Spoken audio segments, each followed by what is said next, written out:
Madam আমাদেরকে কাগজে বলবেন বলেন না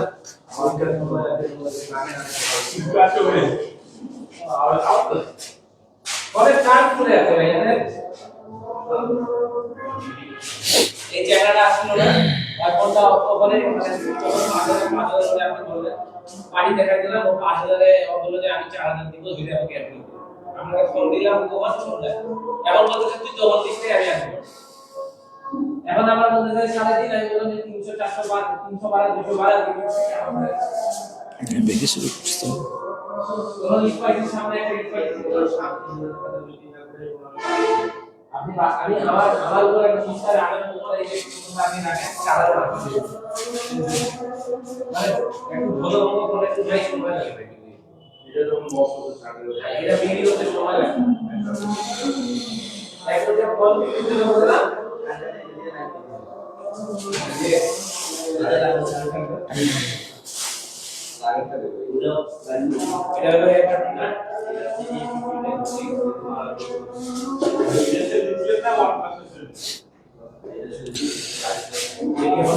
হ্যালো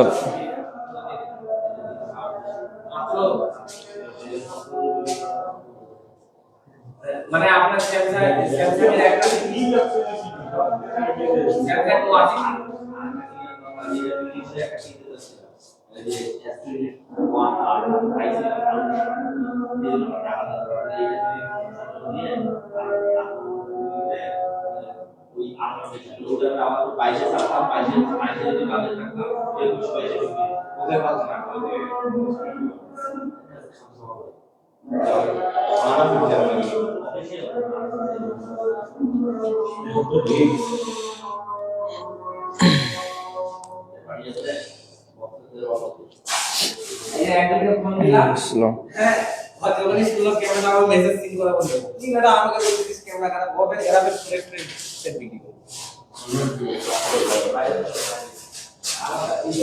আসসালামু আলাইকুম আমি আজকে উপস্থিত আছি বেসিক ইলেকট্রনিক্স মেগা ক্লাস নিয়ে যারা কম্পিউটার সেকেন্ড সেমিস্টার এবং মেকানিক্যাল পাওয়ারের ফোর্থ সেমিস্টারে আছে তাদের আমাদের পরশুদিন বেসিক ইলেকট্রনিক্স পরীক্ষা তো বেসিক ইলেকট্রনিক্স নিয়ে একটু হাজির হয়েছি তো আমরা বেসিক ইলেকট্রনিক্স বইটা আমাদের পরীক্ষা হবে এটা হচ্ছে 60 মার্কের বেসিক ইলেকট্রনিক্স এটা পরীক্ষা হবে 60 মার্কের যার মধ্যে আমাদের অতি সংক্ষিপ্ত থাকবে 10টায় থাকবে 10 মার্ক সংক্ষিপ্ত থাকবে 10টায় থাকবে 20 মার্ক 20 আর 10 হচ্ছে 30 আর রচনামূলক থাকবে 6টার মধ্যে আমাকে 5টা দিতে হবে আর এই 5টায় আমার থাকবে একটাতে 6 মার্ক করে মোট হচ্ছে কত মার্ক 30 মার্ক তাহলে 10 আর 20 30 আর 30 হচ্ছে আমাদের 60 মার্কের মোট পরীক্ষা হবে বেসিক ইলেকট্রনিক্স তো আমরা আজকে সাধারণত আলোচনা করব ম্যাক্সিমাম হচ্ছে আমাদের রচনামূলকের যে 30টা মার্ক আছে এই 30টা মার্ক নিয়ে একটু আলোচনা করব বাকি যে 10 মার্ক আর 20 মার্ক অতি সংক্ষিপ্ততে আছে এগুলো আমি একটু তোমাদেরকে বলে দিব কোন অধ্যায় ভিত্তিক কোনগুলো অতি সংক্ষিপ্ত করতে হবে তোমরা একটু জাস্ট শুধু ওইগুলো পড়ে নিতে হবে আর বাকি যে রচনামূলক গুলো আছে আমাদের বেসিক ইলেকট্রনিক্সের 10টা চ্যাপ্টারে সব মিলে যদি দেখা যায় যে 10টা থেকে 11টা কিংবা 10টা কিংবা 9টা এরকম আমাদের রচনামূলক প্রশ্ন আছে তো ধারাবাহিকভাবে আমরা প্রত্যেকটা অধ্যায় ভিত্তিক রচনামূলক যে প্রশ্নগুলো আছে প্রত্যেকটারই সমস্যা সমাধান নির্ণয় করব তার আগে যারা একটু লাইভে যুক্ত হয়েছে একটু তাড়াতাড়ি বন্ধুদেরকে মেনশন দিয়ে লাইভটাতে যুক্ত করে আর একটু বেশি বেশি করে কমেন্ট করি শারিয়ার আলম স্যার আসসালামু আলাইকুম ভাই ওয়া আলাইকুম আসসালাম শান্ত ওয়া আলাইকুম আসসালাম একটু তাড়াতাড়ি কমেন্ট একটু তাড়াতাড়ি ফ্রেন্ডদেরকে মেনশন দিয়ে একটু যুক্ত করি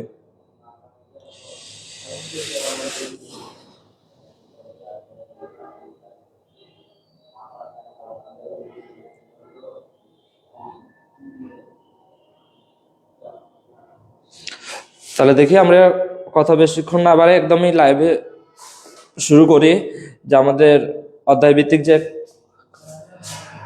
পড়া সেটা হচ্ছে প্রথম অধ্যায়ে ভাই আমার রচনামূলক আসার মতো তেমন কোনো কিছু নাই এখানে আমার সংক্ষিপ্ত প্রশ্ন একটা মাস দিয়ে আসবে অধ্যায়টার নাম হচ্ছে আমার সোল্ডারিং ও কালার কোড অধ্যায়ের নাম হচ্ছে আমার সোল্ডারিং ও কালার কোড তো অধ্যায়ে আমার দুইটা জিনিস নিয়ে আলোচনা একটা হচ্ছে সোল্ডারিং আর একটা হচ্ছে কালার কোড তো আমার সোল্ডারিং কথার অর্থ বুঝি আমরা ঝালাই করা আর কালার বলতে কালার কোড যদি বলি কালার বলতে রং আর কোড বলতে আমরা বুঝি নাম্বার তো দুইটা জিনিস নিয়ে আলোচনা একটা হচ্ছে ঝালাই করা অর্থাৎ সোল্ডারিং আর একটা হচ্ছে কালার কোড অর্থাৎ রঙের যে নাম্বারগুলো আছে এগুলো তো এর থেকে ভাই যদি সংক্ষিপ্ত প্রশ্ন আছে তাহলে সংক্ষিপ্ত প্রশ্ন হয়তো একটা সোল্ডারিং থেকে আসতে পারে, আর নয়তো বা কালার কোড থেকে আসতে পারে, যে কোনো একটা থেকে আসবে, এটা মাসবে। তো আমার ভাই সোল্ডারিং থেকে যদি আসে তাহলে পরীক্ষায় প্রশ্ন আসবে সংক্ষিপ্ত প্রশ্ন, যে সোল্ডারিং, আদর্শ সোল্ডারিং এর শর্ত বা ধাপ সমূহ। আর যদি কালার কোড থেকে আসে তাহলে কালার কোডের একটা ম্যাথ আছে, যে ম্যাথটা আমাদেরকে একটু করা লাগবে, কালার কোডের একটা ম্যাথ আছে। তো কালার কোডের ম্যাথটা করার জন্য তেমন কোনো কিছু নিয়ম নাই, শুধু কালার কোডের কয়েকটা মান আছে, এই মানগুলো একটু পড়তে হবে। তো আমরা এই সোল্ডারিং এবং কালার কোড দুইটা জিনিস তোমরা একটু ভালো করে মনে রাখবা। সোল্ডারিং কথার অর্থ ঝালাই করা, আর কালার কোড অর্থাৎ এটার নাম হচ্ছে, কালার মানে বললাম রং, আর কোড মানে হচ্ছে নাম্বার। তো আমার এই রঙের নাম্বার গুলো দিয়ে একটা ম্যাথ আছে, এই ম্যাথটা আমাদেরকে করার লাগবে। দুইটা জিনিস হচ্ছে আমাদের প্রথম অধ্যায়। তো প্রথম অধ্যায়ে আমাদের রচনামূলক প্রশ্ন নাই, তার জন্য আমি এই অধ্যায়টা যদি ম্যাথটা করার সময় পাই তাহলে সর্বশেষে একদম এই ম্যাথটা করবো, যদি কারো সমস্যা থেকে থাকে তাহলে আমরা সবার শেষে কালার কোডের ম্যাথটা করবো, আর যদি না সমস্যা থাকে তাহলে করবো না, কারণ এটা রচনামূলকে আসবে না, আমাদের আসবে হচ্ছে সংক্ষিপ্ত প্রশ্নতে।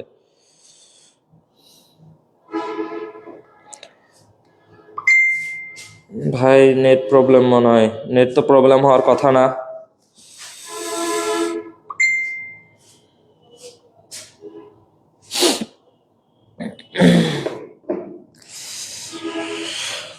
আসি, আমরা যাবো হচ্ছে দ্বিতীয় অধ্যায়। আমাদের দ্বিতীয় অধ্যায়টার নাম হচ্ছে অর্ধ পরিবাহী নয়তো সেমিকন্ডাক্টর। দুইটা অধ্যায়ের নাম হচ্ছে আমার কি ভাই, অর্ধ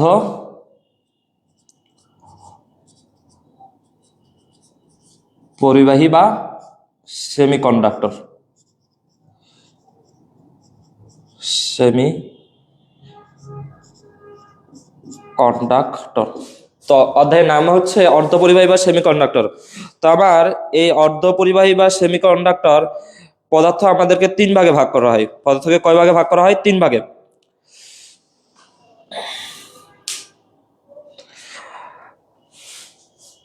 অর্ধপরিবাহী বা সেমিকন্ডাক্টর অধ্যায়, দ্বিতীয় অধ্যায়ে আমাদের বলা হয়েছে পরিবাহী হচ্ছে তিন ধরনের। কি কি ভাই তিন ধরনের? একটাকে বলা হয় পরিবাহী, পরিবাহী। দুই নাম্বার হচ্ছে অর্ধপরিবাহী, যেটার নাম হচ্ছে সেমিকন্ডাক্টর, আর পরিবাহীর অপর নাম হচ্ছে কন্ডাক্টর, অর্ধপরিবাহী। আর তিন নাম্বার আমার হচ্ছে অপরিবাহী। অপরিবাহী কয়টা জিনিস নিয়ে ভাই আলোচনা? তিনটা। অর্থাৎ পদার্থ আমার হচ্ছে তিন ধরনের, একটা হচ্ছে পরিবাহী, একটা হচ্ছে অর্ধপরিবাহী, আর একটা হচ্ছে অপরিবাহী। তো অধ্যায়ে দুইটা রচনামূলক প্রশ্ন আছে, একটা হচ্ছে এই যে পরিবাহী, অপরিবাহী, অর্ধপরিবাহী, এই তিনটা ডায়াগ্রাম গুলো অঙ্কন করতে বলবে। আর নয়তোবা বলবে পরিবাহী, অপরিবাহী, অর্ধপরিবাহী প্রকারভেদ, অর্থাৎ পি টাইপ এবং এন টাইপ সেমিকন্ডাক্টরের যে ব্যাখ্যাটা আছে, এটা এই দুইটার মধ্যে একটা আসবে। তো আমরা আগে এগুলো নিয়ে একটু আলোচনা করি। পরিবাহী, পরিবাহী হচ্ছে যে সকল পদার্থের মধ্যে দিয়ে সহজে বিদ্যুৎ প্রবাহিত হতে পারে তাকে পরিবাহী বলা হয়। আর যেটার মধ্যে দিয়ে কখনো বিদ্যুৎ প্রবাহিত হতে পারে আবার কখনো পারে না সেটাকে অর্ধপরিবাহী। আর যেটার মধ্যে দিয়ে বিদ্যুৎ প্রবাহিত হতে পারে না তাকে কি বলা হয়? অপরিবাহী। এগুলো আমাদের অনেকদিন আগে থেকে জানতেছি। তো আমার পরিবাহী যে সকল পদার্থ, এই সকল পদার্থের সর্বশেষ শক্তি স্তরে চারটির কম ইলেকট্রন থাকে। চারটির কি থাকে ভাই? কম ইলেকট্রন থাকে। যদি সর্বশেষ শক্তি স্তরে চারটির কম ইলেকট্রন থাকে তাহলে সেটাকে বলবো পরিবাহী। আর যদি পুরাপুরি ভাবে চারটি ইলেকট্রন থাকে তাহলে সেটাকে বলবো অর্ধপরিবাহী। আর যদি চারটির বেশি থাকে তাহলে সেটাকে কি বলবো? অপরিবাহী। চারটির বেশি থাকলে অপরিবাহী। কয়েকটা জিনিস, এক নাম্বার হচ্ছে, তোমারই নেটের প্রবলেম ভাই, নেটে তো প্রবলেম হওয়ার কথা না আজকে।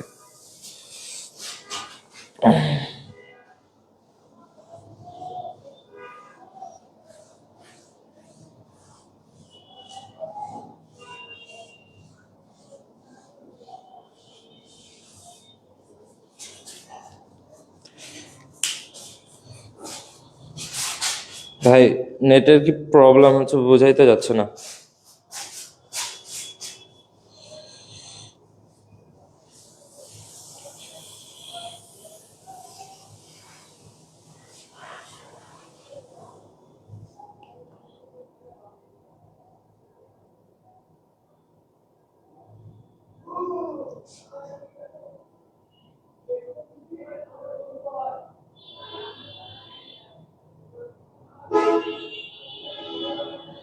নাইম ভাইকে দামি প্যাকেজ কিনতে বললেন, প্যাকেজের খুব সমস্যা ভাই। ওয়াইফাই তো একজনই চালাচ্ছে এখানে, আর তো কেউ ওয়াইফাই চালাচ্ছে না, তারপরে বলে সমস্যা। না ঠিক আছে সব, তাই তো বলি।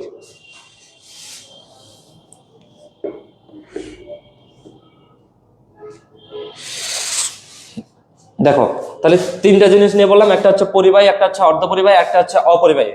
তো আমরা বললাম পরিবাহী পদার্থ যে সকল পদার্থের সর্বশেষ শক্তি স্তরে 4টি কম থাকবে এটাকে পরিবাহী, আর যদি 4টি থাকে পুরোপুরি ভাবে তাহলে এটাকে অর্ধপরিবাহী, আর যদি 4টির বেশি থাকে তাহলে সেটাকে কি বলবো, অপরিবাহী। কিরকম ভাই, আমি যদি একটু বলি, আমরা এর আগে যখন পড়ছিলাম সহজ ভাষায় যদি বলি অ্যালুমিনিয়াম, অ্যালুমিনিয়াম হচ্ছে ভাই আমার 13 নাম্বার, প্রথম কক্ষপথে 2টা, তারপর এটাতে 8টা, 8টা 2টা 10টা, 10টা 3টা কয়টা, 13টা। তাহলে আমার অ্যালুমিনিয়াম হচ্ছে 13টা। এরপরে যদি ভাই বলি সিলিকন, সিলিকন হচ্ছে আমার 14 নাম্বার। তো 14 নাম্বার যদি প্রথম কক্ষপথে 2টা, তারপর এটাতে 8টা, তারপর এটাতে 4টা। এবার যদি বলি ফসফরাস, ফসফরাস হচ্ছে আমার 15 নাম্বার, প্রথম কক্ষপথে 2টা, তারপর এটাতে 8টা, 8টা 2টা 10টা, 10টা আর 5টা কয়টা, 5টা, 15টা। তাহলে আমরা একটু যদি লক্ষ্য করি ভাই, এই যে অ্যালুমিনিয়াম, অ্যালুমিনিয়ামের সর্বশেষ শক্তি স্তরটাতে আমার আছে ইলেকট্রন হচ্ছে 3টা, আর যে সিলিকন, সিলিকনের সর্বশেষ শক্তি স্তরটাতে আমার আছে 4টা, আর যে আমার ফসফরাস, আমার ফসফরাসের সর্বশেষ শক্তি স্তরে কয়টা আছে ইলেকট্রন, 5টা। দেখো তো, আমরা জানি পরিবাহী যদি হতে চাই, পরিবাহী পদার্থটা যদি এটা অ্যালুমিনিয়াম বা সিলিকন বা ফসফরাস যদি পরিবাহী পদার্থ হতে চাই, তাহলে এর একটা বিশেষ ধর্ম হচ্ছে এটাতে সর্বশেষ শক্তি স্তরে কয়টা ইলেকট্রন লাগবে, 4টা ইলেকট্রন লাগবে। সর্বশেষটাতে কয়টা লাগবে, 4টা। তো আমরা একটু দেখি, এটাতে আছে 3টা, 4টার অবশ্যই কম, তার মানে অ্যালুমিনিয়াম একটা পরিবাহী। কিন্তু সিলিকনের সর্বশেষ শক্তি স্তরে পুরাপুরি ভাবে 4টা আছে, আর যদি পুরাপুরি ভাবে 4টা থাকে তাহলে সেটাকে বলা হয় অর্ধপরিবাহী। আর যদি আমার 4টার বেশি থাকে, অর্থাৎ এখানে আমার 5টা আছে, 4টার বেশি, তাহলে সেটাকে বলা হবে অপরিবাহী। অর্থাৎ অ্যালুমিনিয়াম একটা পরিবাহী, সিলিকন একটা অর্ধপরিবাহী, আর ফসফরাস এটা হচ্ছে আমার একটা কি ভাই, অপরিবাহী পদার্থ। এভাবে আমাকে পরিবাহী, অপরিবাহী এবং অর্ধপরিবাহী চিত্রগুলোর বর্ণনা, এগুলো বর্ণনা দিতে হবে। এখন আসি, আমার অধ্যায়টাই যেহেতু সেমিকন্ডাক্টর বা অর্ধপরিবাহী নিয়ে, তো আমাকে আমরা অর্ধপরিবাহী নিয়ে আলোচনা করতে হবে। তো অর্ধপরিবাহী ভাই কি বললাম, যে অর্ধপরিবাহী হচ্ছে যে সকল মৌলের সর্বশেষ শক্তি স্তরে কয়টা ইলেকট্রন থাকবে, 4টা ইলেকট্রন থাকবে, সেগুলোকে কি বলা হয়, অর্ধপরিবাহী বলা হয়। তো আমার অর্ধপরিবাহী এটা হচ্ছে দুই ধরনের, একটা হচ্ছে খাঁটি সেমিকন্ডাক্টর আর একটাকে বলা হয় ভেজাল সেমিকন্ডাক্টর।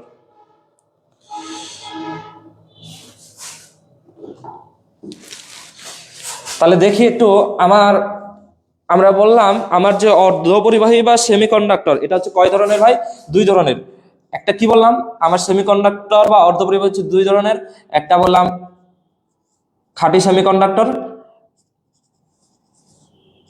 খাঁটি সেমিকন্ডাক্টর, আর একটা হচ্ছে ভেজাল সেমিকন্ডাক্টর বা ভেজাল অর্ধপরিবাহী। দুইটা জিনিস, একটাকে কি বলা হচ্ছে খাঁটি সেমিকন্ডাক্টর, আর একটা হচ্ছে ভেজাল সেমিকন্ডাক্টর। তো আমার এই অর্ধপরিবাহী প্রকারভেদগুলো আমার আসবে সংক্ষিপ্ত প্রশ্নতে, বলবে অর্ধপরিবাহী কয় প্রকার ও কি কি বর্ণনা করো। তো আমি যেহেতু আমার পি টাইপ এন টাইপ প্রশ্নটা আছে, ওই জন্য আমি এই জায়গায় এতটুকু পর্যন্ত আসতেছি। তো একটু দেখি খাঁটি সেমিকন্ডাক্টর কোনটা। ভাই খাঁটি বলতে আমরা কি বুঝি, যেটার সাথে কোনো অপদ্রব্য মেশানো থাকে না, অর্থাৎ যেটা একদম পানি বিশুদ্ধ।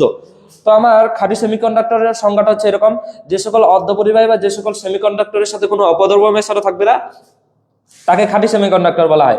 আর যদি কোনো অপদ্রব্য মেশানো থাকে তাহলে সেটাকে আমরা কি বলবো, ভেজাল সেমিকন্ডাক্টর বলবো। যে সকল সেমিকন্ডাক্টরের সাথে কোনো অপদ্রব্য মেশানো থাকে না তাকে খাঁটি, কারণ খাঁটি বলতে আমরা বুঝি এটা হচ্ছে বিশুদ্ধ, যার সাথে কোনো অপদ্রব্য অর্থাৎ কোনো পদার্থ মিশ্রিত থাকবে না। আর ভেজাল যে সেমিকন্ডাক্টরটা এটার সাথে কি থাকবে, অপদ্রব্য মেশানো থাকবে। যদি অপদ্রব্য মেশানো থাকে তাহলে সেটাকে কি বলা হবে, ভেজাল সেমিকন্ডাক্টর। তাহলে একটু আসি খাঁটি সেমিকন্ডাক্টর আর ভেজাল সেমিকন্ডাক্টরের ক্ষেত্রে। আমার এই ভেজাল সেমিকন্ডাক্টর ভাই হচ্ছে আমার দুই ধরনের, একটাকে বলা হয় পি টাইপ সেমিকন্ডাক্টর, একটাকে বলা হয় পি টাইপ সেমিকন্ডাক্টর, আর একটাকে আমার বলা হয় এন টাইপ সেমিকন্ডাক্টর। দুইটা এই ভেজাল সেমিকন্ডাক্টর ভাই কয় ধরনের, দুই ধরনের, একটা পি টাইপ সেমিকন্ডাক্টর আর একটা আমার কোন সেমিকন্ডাক্টর, এন টাইপ সেমিকন্ডাক্টর। তো পি টাইপ বলতে কি ভাইয়া, পি বলতে এখানে পজিটিভ, টাইপ বলতে প্রান্ত, পজিটিভ প্রান্ত, আর এন বলতে নেগেটিভ, আর টাইপ বলতে প্রান্ত। তাহলে পজিটিভ প্রান্ত আর একটা হচ্ছে নেগেটিভ প্রান্ত। তো আমরা এখন আমাদের রচনামূলক মায়াসবি দ্বিতীয় অধ্যায় থেকে দুইটা প্রশ্ন আগে বলছি, একটা হচ্ছে পরিবাহী, অর্ধপরিবাহী এবং অপরিবাহী ডায়াগ্রাম গুলো, এনার্জি ডায়াগ্রাম যেগুলো আছে এগুলো অঙ্কন করতে বলবে। আর একটা হচ্ছে পি টাইপ এবং এন টাইপ সেমিকন্ডাক্টর যেটা আছে এটুকু বলবে। তো আমরা প্রথমে পি টাইপ এবং এন টাইপ সেমিকন্ডাক্টর যেটা এটা করব, অর্থাৎ আমি বুঝাইলাম P type N type semiconductor কিভাবে আসলো এটুকু দেখাইলাম। এখন আমরা জানবো P type semiconductor, N type semiconductor কি এবং এটা কিভাবে কাজ করে। তাহলে একটু আসি পি টাইপ সেমিকন্ডাক্টর আর এন টাইপ সেমিকন্ডাক্টর কি, এগুলো নিয়ে একটু আলোচনা করব। তো পি টাইপ আর এন টাইপ সেমিকন্ডাক্টর কি, প্রথমে আমরা একটু পি টাইপ সেমিকন্ডাক্টরের দিক তাকাবো। পি টাইপ ভাই, আমি যদি পি টাইপ সেমিকন্ডাক্টর আসি, তো পি টাইপ সেমিকন্ডাক্টর বোঝার জন্য আমাকে এটুকু বুঝতে হবে এটা কোন সেমিকন্ডাক্টর। আমরা বললাম ভেজাল সেমিকন্ডাক্টর দুই প্রকার, একটা ছিল পি টাইপ সেমিকন্ডাক্টর আর একটা ছিল এন টাইপ সেমিকন্ডাক্টর। তার মানে এই যে পি টাইপ আর এন টাইপ এই দুইটাই হচ্ছে আমার কোন সেমিকন্ডাক্টর ভাই, আর ভেজাল সেমিকন্ডাক্টর। আর আমরা ভেজাল সেমিকন্ডাক্টর কোনটা জানি, যে সকল সেমিকন্ডাক্টরের সাথে কোনো অপদ্রব্য মেশানো থাকবে। কি মেশানো থাকবে?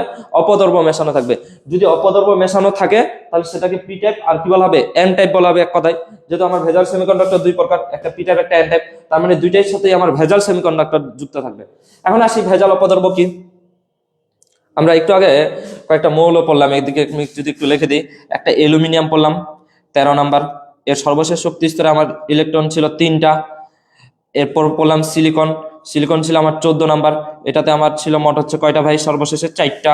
আর আর আমরা আরেকটা অ্যালুমিনিয়াম সিলিকন, তারপর একটা পড়লাম ফসফরাস 5টা। তা আমার প্রথম কক্ষপথে 2টা, তারপরটাতে 8টা, তারপরটাতে কয়টা? 5টা। তো দেখো ভাই, আমি যদি একটু কথাটা বলি যে পি টাইপ সেমিকন্ডাক্টর, আমরা বললাম ভেজাল সেমিকন্ডাক্টর। তো ভেজাল সেমিকন্ডাক্টরের সংজ্ঞাটা কি বললাম? যে সকল সেমিকন্ডাক্টরের সাথে কোনো অপদ্রব্য মেশানো থাকে তাকে কি বলা হয়? পি টাইপ অথবা এন টাইপ অথবা ভেজাল সেমিকন্ডাক্টর। অপদ্রব্য মেশানো থাকবে কার সাথে ভাই? সেমিকন্ডাক্টরটার সাথে। তো আমার এখানে সেমিকন্ডাক্টর হচ্ছে সিলিকন, কারণ সিলিকনের সর্বশেষ শক্তি স্তরে 4টা ইলেকট্রন আছে। তো আমার এই সিলিকন হচ্ছে আমার খাঁটি সেমিকন্ডাক্টর, অর্থাৎ এটা হচ্ছে আমার এখানের সাথে সিলিকনের সাথে কোনো কিছু না মেশানো পর্যন্ত কিন্তু এটা খাঁটি সেমিকন্ডাক্টর থাকবে, কারণ এটার সাথে কোনো অপদ্রব্য এখন পর্যন্ত মেশে নাই। কিন্তু যখনই আমি কোনো একটা অপদ্রব্য মেশানো তখনই সেটা কিন্তু ভেজাল সেমিকন্ডাক্টর হয়ে যাবে। আর ভেজাল সেমিকন্ডাক্টর হয়তো বা পি টাইপ হবে আর নয়তো বা এন টাইপ হবে। তো কিভাবে চিহ্নিত করবো কোনটা পি টাইপ আর কোনটা এন টাইপ? যদি এই সিলিকনের সাথে ত্রিযোজী মৌল মিশ্রিত করা হয়, কি মৌল ভাই? ত্রিযোজী মৌল মিশ্রিত করা হয়, তাহলে আমার সেটাকে বলা হবে পি টাইপ সেমিকন্ডাক্টর। ত্রিযোজীটা আবার কি? ত্রিযোজী বলতে যে সকল মৌলের সর্বশেষ শক্তি স্তরে 3টা ইলেকট্রন থাকে। কয়টা ইলেকট্রন থাকে ভাই? 3টা। যদি সর্বশেষ শক্তি স্তরে 3টা ইলেকট্রন থাকে এটাকে ত্রিযোজী বলা হয়। আর যদি 4টা থাকে এটাকে চতুর্থ যোজী বলা হয়। আর যদি আমার 5টা ইলেকট্রন থাকে সর্বশেষ, এটাকে বলা হয় পঞ্চযোজী মৌল। তো আমার সিলিকন অর্থাৎ আমার সেমিকন্ডাক্টর হওয়ার জন্য কিন্তু ভাই আমার চতুর্থ যোজী মৌল হওয়া লাগবে। কেন ভাই? কারণ আমার অর্ধপরিবাহী পড়লাম যে সকল মৌলের সর্বশেষ শক্তি স্তরে পুরোপুরি ভাবে 4টা ইলেকট্রন থাকবে। আর যদি 4টা ইলেকট্রন থাকে তাহলে সেটাকে আমরা কি বলবো ভাই? চতুর্থ যোজী। অর্থাৎ এই যে সিলিকনটা, এটা কিন্তু আমার কত যোজী ভাই? চতুর্থ যোজী। তাহলে চতুর্থ যোজী মৌলের সাথে যদি আমি ত্রিযোজী মৌলের মিশ্রণ ঘটাই তাহলে সেই জায়গায় আমার কি উৎপন্ন হবে? পি টাইপ সেমিকন্ডাক্টর উৎপন্ন হবে। সহজ ভাষায় সংজ্ঞাটা বলে দিচ্ছি যে চতুর্থ যোজী মৌলের সাথে যদি আমি ত্রিযোজী মৌলের মিশ্রণ ঘটাই তাহলে সেটাকে পি টাইপ সেমিকন্ডাক্টর বলবে। অর্থাৎ এই যে সিলিকন অর্থাৎ এই যে সেমিকন্ডাক্টর, এই সেমিকন্ডাক্টরের সাথে যদি আমি ত্রিযোজী মৌলের মিশ্রণ ঘটাই তাহলে আমার কি উৎপন্ন হবে? পি টাইপ সেমিকন্ডাক্টর উৎপন্ন হবে। আর এন টাইপ সেমিকন্ডাক্টরটা হচ্ছে কি ভাই? এন টাইপ সেমিকন্ডাক্টরের ক্ষেত্রে অবশ্যই আগে একটা খাঁটি সেমিকন্ডাক্টর লাগবে। তো খাঁটি সেমিকন্ডাক্টর আমরা যেহেতু সিলিকন দিয়ে পড়তেছি, সিলিকনে নিলাম। তো ভাই আমি যদি সিলিকনটা নেই, এটা হচ্ছে আমার খাঁটি সেমিকন্ডাক্টর। তো আমি জানি এটা আমার ভেজাল সেমিকন্ডাক্টর। আর আমরা ভেজাল সেমিকন্ডাক্টর জানি এই যে সেমিকন্ডাক্টরটা আছে এর সাথে কোনো অপদ্রব্য মেশানো থাকবে। এখন ভাই অপদ্রব্যটা কি?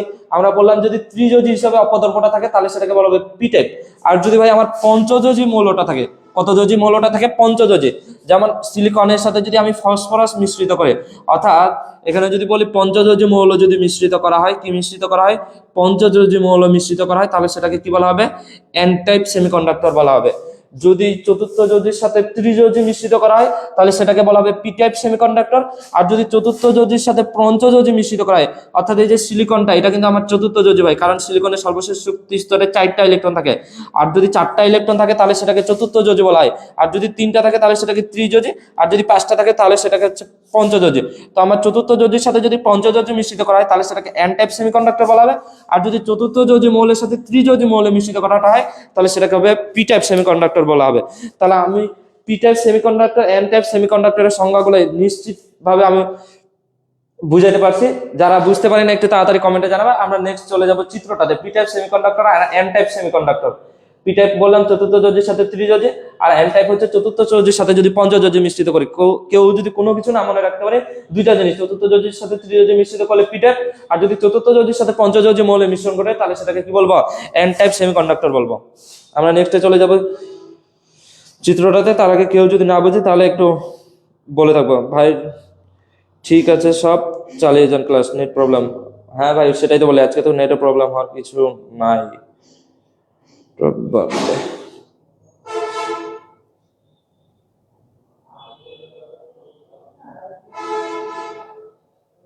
ভাই কেউ যদি না বুঝি তাহলে একটু তাড়াতাড়ি কমেন্টে জানাই।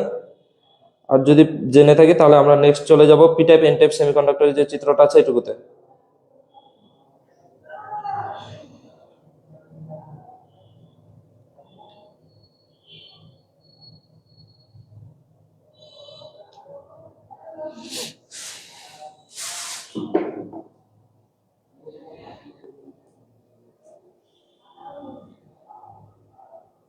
তাহলে আমরা চলে যাব চিত্রটাতে, পি টাইপ সেমিকন্ডাক্টর আর এন টাইপ সেমিকন্ডাক্টরের যে চিত্রগুলো আছে এই চিত্রগুলোতে একটু চলে যাই ভাই।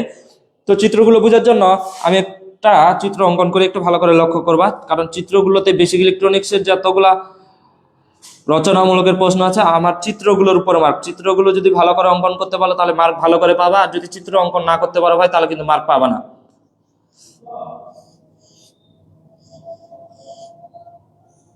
বেসিক ইলেকট্রনিক্সের মূলেই হচ্ছে চিত্রগুলো, চিত্রগুলো একটু ভালো করে অঙ্কন করতে হবে।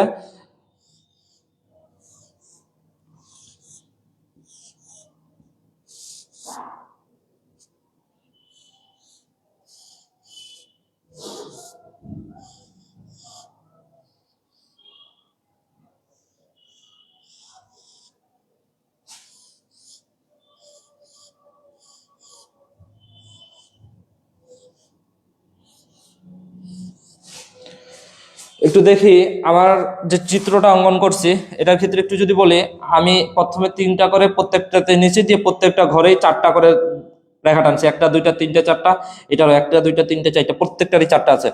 তো আমি যদি ভাই পি টাইপ সেমিকন্ডাক্টরের কথা বলি, আমার পি টাইপ সেমিকন্ডাক্টরটা হচ্ছে চতুর্থ যোজি মৌলের সাথে আমাকে ত্রিযোজি মৌলে মিশ্রিত করতে হবে। চতুর্থ যোজি মৌলের সাথে কত যোজি? ত্রিযোজি। তো আমরা একটু আগে চতুর্থ যোজি একটা মৌল নিছিলাম সিলিকন, আর ত্রিযোজি একটা মৌল যদি নেই, আমরা এখানে একটু আগে ত্রিযোজি একটা মৌল নিছিলাম অ্যালুমিনিয়াম বলছিলাম। তো আমি যদি নিলাম অ্যালুমিনিয়াম ত্রিযোজি মৌল, তাহলে আমার চতুর্থ যোজি মৌলটা নিলাম কত ভাই? সিলিকন। নিয়ে নিলাম সবগুলোতে সিলিকন।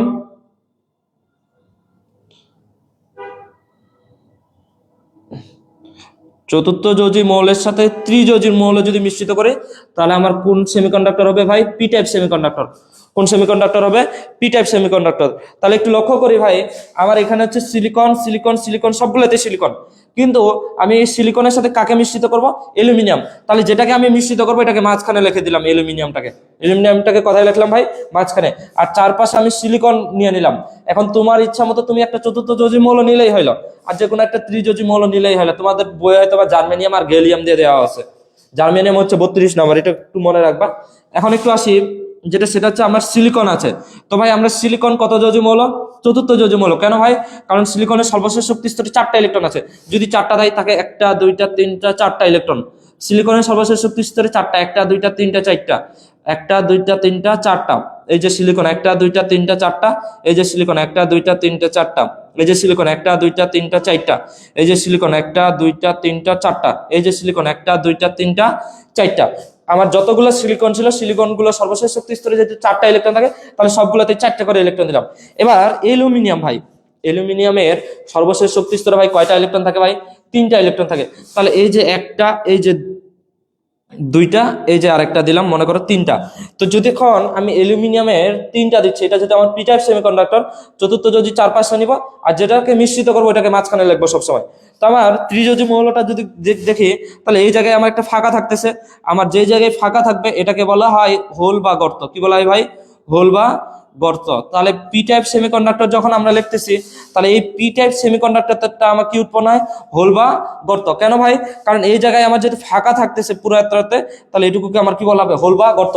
তুমি চাইলে এই ইলেকট্রনটা এখানে দিতে পারো, আর এই জায়গায় তখন হোল বা গর্ত সৃষ্টি হবে। এটুকু হচ্ছে আমার পি টাইপ সেমিকন্ডাক্টর। এই সেম নিয়মে একদম এন টাইপ সেমিকন্ডাক্টর, শুধু একটু বোঝার লাগবে।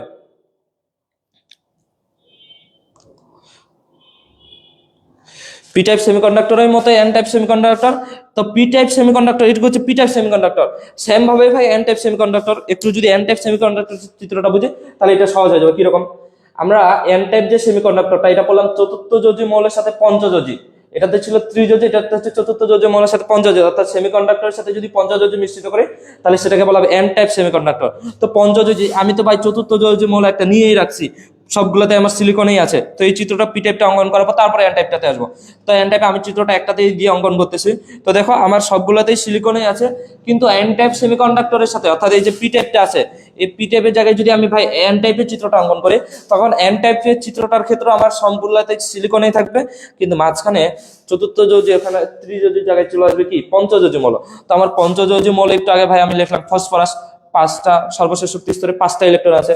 তখন আমার এই যে অ্যালুমিনিয়ামটা আছে, অর্থাৎ এখানে আমার পি টাইপের ক্ষেত্রে অ্যালুমিনিয়াম মিশ্রিত করছিলাম, এই জন্য অ্যালুমিনিয়াম লিখছিলাম, কিন্তু আমার এন টাইপের ক্ষেত্রে ফসফরাস উৎপন্ন দিব, মিশ্রিত করবো পঞ্চযোজি যে কোনো একটা মৌল। তাহলে পঞ্চযোজি মৌল হিসেবে আমি এখানে ফসফরাস মিশ্রিত করলাম। এখন তো দেখো তো ভাই পঞ্চযোজীর ক্ষেত্রে আমার সিলিকনের ক্ষেত্রে 4টা ছিল, 4টাই কিন্তু থাকে যাবে। কিন্তু পঞ্চযোজী যে মৌলটা আছে, এই পঞ্চযোজী মৌলের সর্বশেষ শক্তি স্তর অর্থাৎ যে ফসফরাস, এই ফসফরাসের সর্বশেষ শক্তি স্তরে আমার ইলেকট্রন আছে 5টা। কয়টা আছে ভাই? 5টা।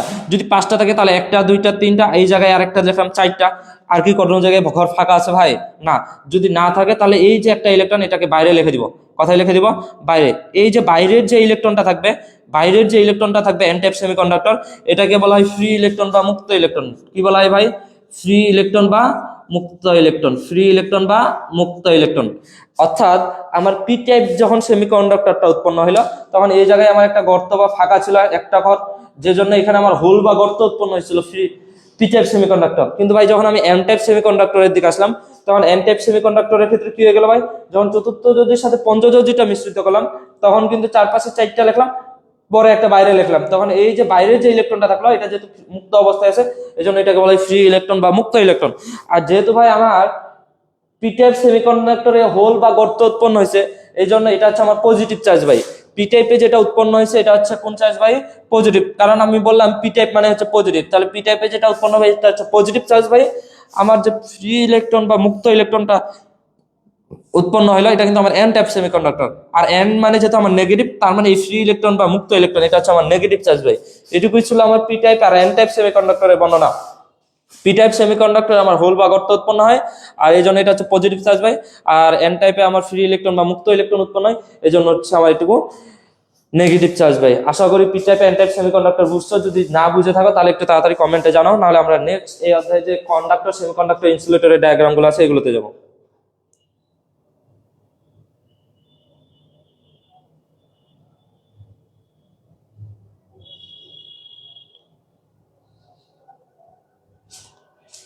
এটুকু যদি বুঝে থাকি তাহলে P type N type conductor semiconductor ইনসুলেটরের যে ডায়াগ্রামটা আছে এটুকুতে চলে যাব, এটুকু যদি বুঝে থাকি।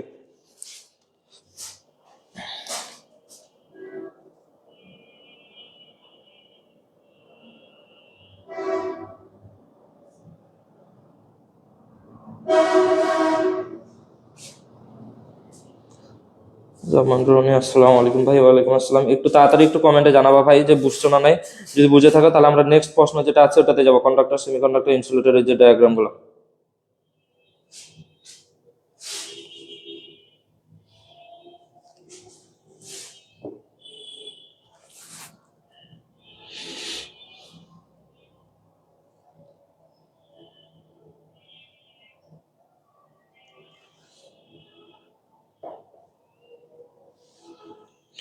বুঝতে পারছি ভাই। তাহলে আমরা চলে যাব নেক্সটের যে প্রশ্নটা আছে সেটাতে। আমার নেক্সটের যে প্রশ্নটা আছে সেটা বললাম ভাই কন্ডাক্টর সেমিকন্ডাক্টর ইনসুলেটরের এনার্জি যে ডায়াগ্রামগুলো আছে, অর্থাৎ ব্লক যে ডায়াগ্রামগুলো আছে এগুলো সম্পর্কে। তো আমরা একটু যদি ভালো করে ভাই লক্ষ্য করি, আমার এনার্জি ডায়াগ্রামগুলোর ক্ষেত্রে সেম নিয়ম, শুধু মনে রাখতে হবে কন্ডাক্টর সেমিকন্ডাক্টর ইনসুলেটর কি। তো আমি একটু আগে বললাম কন্ডাক্টর মানে হচ্ছে পরিবাহী, আর সেমিকন্ডাক্টর মানে হচ্ছে অর্ধপরিবাহী, আর ইনসুলেটর মানে হচ্ছে আমার ভাই কি অপরিবাহী। তো আমার পরীক্ষায় যদি একটু ভালো করে প্রশ্ন বলে, আমরা ওই যে বলতে পারি পরিবাহী পদার্থ, আমি বলছিলাম যে সকল পদার্থের মধ্যে দিয়ে সহজে বিদ্যুৎ প্রবাহিত হতে পারে সেগুলোকে পরিবাহী বলা হয়। আর যেগুলোর মধ্যে দিয়ে কখনো বিদ্যুৎ প্রবাহিত হয় আবার কখনো বিদ্যুৎ প্রবাহিত হয় না সেগুলোকে কি বলা হয়? অর্ধপরিবাহী। আর যেগুলোর মধ্যে দিয়ে একদমই বিদ্যুৎ প্রবাহিত হতে পারে না সেগুলোকে কি বলা হয়? অপরিবাহী পদার্থ বলা হয়। তো আমার পরিবাহী, অপরিবাহী, অর্ধপরিবাহী যে ডায়াগ্রামগুলো আছে এগুলো বুঝতে হবে। তো এগুলো বোঝার জন্য আমি একটা সহজ একটা টেকনিক বলি। সেই টেকনিকটা হচ্ছে ভাই, যদি পরিবাহী পদার্থ হয় তাহলে পরিবাহী পদার্থের ক্ষেত্রে আমার এগুলোর মধ্যে যে বিদ্যুৎ প্রবাহিত হয়। এখন ভাই কেন বিদ্যুৎ প্রবাহিত হয়? সর্বশেষ শক্তি স্তরে 4টি কম ইলেকট্রন আছে এটার জন্য না, কারণ আমার পরিবাহী যে পদার্থগুলো আছে এগুলার যে ইলেকট্রনগুলো আছে, ভিতরের যে ইলেকট্রনগুলো আছে এগুলো একটা একটার সাথে লাগানো অবস্থায় থাকে, অর্থাৎ এদের এই ইলেকট্রনগুলোর মধ্যে খুব মানে গ্যাপ থাকে না। যার কারণে কি হয়, একটা ইলেকট্রনের মধ্য দিয়ে যখন কারেন্টটা প্রবাহিত হয় তখন প্রত্যেকটা ইলেকট্রনে যেহেতু জড় অবস্থায় থাকবে পরিবাহীর ক্ষেত্রে, যার কারণে প্রত্যেকটা ইলেকট্রনের মধ্য দিয়ে কারেন্টটা প্রবাহিত হয়, যার কারণে আমার কাছ পর্যন্ত কারেন্টটা প্রবাহিত হয় পরিবাহী পদার্থের ক্ষেত্রে। কিন্তু অর্ধপরিবাহীর ক্ষেত্রে এই যে ভিতরে যে ইলেকট্রনগুলো থাকে পদার্থগুলোর, এই ইলেকট্রনগুলোটা কিছুটা গ্যাপ থাকে, যার কারণে কখনো এই একটা ইলেকট্রন থেকে আরেকটা ইলেকট্রনে কারেন্টটা যাই পৌঁছাতে পারে, আবার কখনো পৌঁছাতে পারে না, যার কারণে আমার অর্ধপরিবাহীতে কখনো কারেন্ট প্রবাহিত হয় আবার কখনো কারেন্ট প্রবাহিত হতে পারে না। আর যে অপরিবাহী পদার্থ থাকে, এই অপরিবাহী পদার্থের আন্তঃআণবিক যে কণাগুলো আছে এগুলো একটা একটার মধ্যে অনেকটা গ্যাপ থাকে, যার কারণে আমার অপরিবাহী পদার্থের ক্ষেত্রে কারেন্টটা প্রবাহিত হতে পারে না। তো এগুলোই হচ্ছে আমার পরিবাহী, অপরিবাহী এবং অর্ধপরিবাহী। তো আমরা একটু চলে যাবো ডায়াগ্রামগুলোর ক্ষেত্রে, পরিবাহী, অপরিবাহী এবং অর্ধপরিবাহী। আমি শুধু একটু ডায়াগ্রামগুলো বুঝাই দিচ্ছি অঙ্কন করার জন্য, তোমরা একটু ভালো করে মনে রাখবা। সেটা হচ্ছে আমার যদি পরিবাহী পদার্থ হয়, তাহলে পরিবাহী পদার্থের ক্ষেত্রে আমাদের একটা ডায়াগ্রাম গুলো যদি অঙ্কন করি,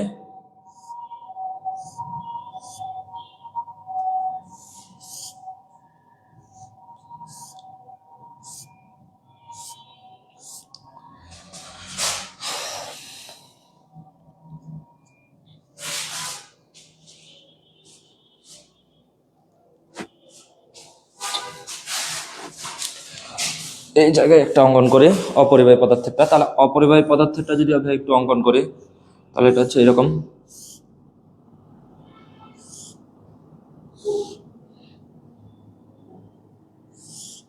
একটু গ্যাপ রাখি বেশি,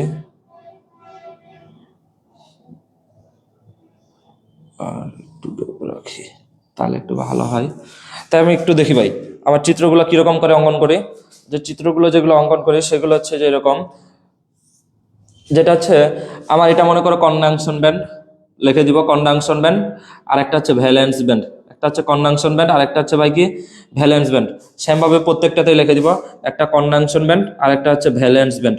একইভাবে কনডাকশন ব্যান্ড আর কি লিখবো ভাই, ভ্যালেন্স ব্যান্ড লিখবো। তো আমার এটা হচ্ছে মনে করো পরিবাহী, এটা কি ভাই পরিবাহী পদার্থ। তো পরিবাহী পদার্থ, এটা অপরিবাহী, আর সরি এটা অর্ধপরিবাহী দেই, তাহলে এটা হচ্ছে আমার অর্ধপরিবাহী, আর এটা মনে করো আমার হচ্ছে ভাই অপরিবাহী পদার্থ। তো আমরা তিনটা, একটা পরিবাহী, একটা অর্ধপরিবাহী আর একটা হচ্ছে অপরিবাহী, অর্থাৎ কন্ডাক্টর, সেমিকন্ডাক্টর, ইনসুলেটরের ডায়াগ্রাম গুলো যদি দেখি। তো আমি একটু আগে ভাই বললাম যে পরিবাহী যে সকল পদার্থ থাকবে, এই পরিবাহী পদার্থগুলার এই যে আন্তঃআণবিক যে ইলেকট্রন গুলো থাকবে, এগুলো কিন্তু একটা একটার সাথে লাগানো থাকবে না। যার কারণে আমার এই যে কন্ডাকশন ব্যান্ড আর ভ্যালেন্স ব্যান্ড, এই দুইটার মধ্যে কোনো গ্যাপ থাকবে না। যদি গ্যাপ না থাকে তাহলে সেটাকে আমরা কি বলবো ভাই, পরিবাহী পদার্থ। কনডেনশন ব্যান্ড আর ভ্যালেন্স ব্যান্ডের মধ্যে যদি কোনো গ্যাপ না থাকে সেটাকে কি বলবো, পরিবাহী পদার্থ। আর যদি এই কনডেনশন ব্যান্ড আর ভ্যালেন্স ব্যান্ডের মধ্যে কিছুটা গ্যাপ থাকে, কতটুকু, যদি আমার 1 ইলেকট্রন ভোল্ট গ্যাপ থাকে তাহলে সেটাকে আমরা বলবো হচ্ছে অর্ধপরিবাহী। কতটুকু গ্যাপ থাকলে ভাই, 1 ইলেকট্রন ভোল্ট, যদি একটা মৌল থেকে আরেকটা মৌলে 1 ইলেকট্রন ভোল্ট গ্যাপ থাকে তাহলে সেটাকে বলবো আমরা কি, অর্ধপরিবাহী। আর এই কনডেনশন ব্যান্ড আর ভ্যালেন্স ব্যান্ড, এখানে বলছিলাম ভাই কিছুটা, আর এখানে আমার অনেকটা গ্যাপ থাকবে। তো অনেকটা বলতে কতটুকু, এই জায়গায় আমার গ্যাপ থাকে 15 ইলেকট্রন ভোল্ট। যদি আমার কোনো গ্যাপ না থাকে তাহলে সেটাকে বলবো পরিবাহী পদার্থ। আর যদি কিছুটা গ্যাপ থাকে, কতটুকু, 1 ইলেকট্রন ভোল্ট গ্যাপ থাকে, তাহলে সেটাকে বলবো অর্ধপরিবাহী। আর যদি গ্যাপটা 15 ইলেকট্রন ভোল্ট হয়ে থাকে তাহলে সেটাকে বলবো অপরিবাহী পদার্থ। তাহলে আমার ডায়াগ্রামগুলো আমাকে এইভাবে অঙ্কন করতে হবে, পরিবাহী, অপরিবাহী এবং অর্ধপরিবাহী। পরিবাহী, অর্ধপরিবাহী এবং অপরিবাহী। তো আমাকে প্রথমে সংজ্ঞাগুলো লিখতে হবে, পরিবাহী কি, অপরিবাহী কি, অর্ধপরিবাহী কি, পরিবাহী, অপরিবাহী, অর্ধপরিবাহীর বর্ণনাগুলো দেওয়ার পর তারপরে ডায়াগ্রামগুলো অঙ্কন করবো। ডায়াগ্রামগুলো অঙ্কন করে একটা লাইন করে জাস্ট বর্ণনা দিয়ে শেষ করে দিব। এটুকুই হচ্ছে আমার কন্ডাক্টর, সেমিকন্ডাক্টর, ইনসুলেটর। এই অধ্যায় থেকে দুইটা রচনামূলক ভাই যে কোনো একটা আসবে, এটা আসবে হয়তো কন্ডাক্টর, সেমিকন্ডাক্টর, ইনসুলেটর ডায়াগ্রাম, নয়তো P type, N type, semiconductor. এই প্রশ্নটা অনেক সময় রচনামূলক আছে, আবার অনেক সময় যে কোনো একটা কন্ডাক্টর বা সেমিকন্ডাক্টরের চিত্রগুলো অঙ্কন করতে বলবে, দিয়ে এটা সংক্ষিপ্ত প্রশ্নতে দিয়ে দিবে। তো এই দুইটা যে কোনো একটা আসবে, আশা করি কন্ডাক্টর, সেমিকন্ডাক্টর, ইনসুলেটরের যে ডায়াগ্রামগুলো আছে এগুলো বুঝতে পারবা। তো আমি বোঝানোর জন্য কি বললাম ভাই, যে পরিবাহী যে সকল পদার্থ থাকবে, এই পরিবাহী পদার্থের যে ইলেকট্রন গুলো থাকবে, আন্তঃআণবিক যে ইলেকট্রন গুলো থাকবে, একটা একটার সাথে লাগানো থাকবে, যার কারণে কন্ডাকশন আর ভ্যালেন্স ব্যান্ডের মধ্যে কোনো গ্যাপ থাকবে না। লাগানো মানে কোনো গ্যাপ থাকবে না। আর অর্ধপরিবাহীর ক্ষেত্রে কিছুটা গ্যাপ থাকবে, কিছুটা হচ্ছে 1 ইলেকট্রন ভোল্ট, আর অপরিবাহীর ক্ষেত্রে 15 ইলেকট্রন ভোল্ট গ্যাপ থাকবে। এটুকু হচ্ছে আমার কন্ডাক্টর, সেমিকন্ডাক্টর, ইনসুলেটরের ডায়াগ্রাম। আশা করি এটুকু বুঝছো। যদি বুঝে থাকো তাহলে একটু কমেন্টে জানাবা।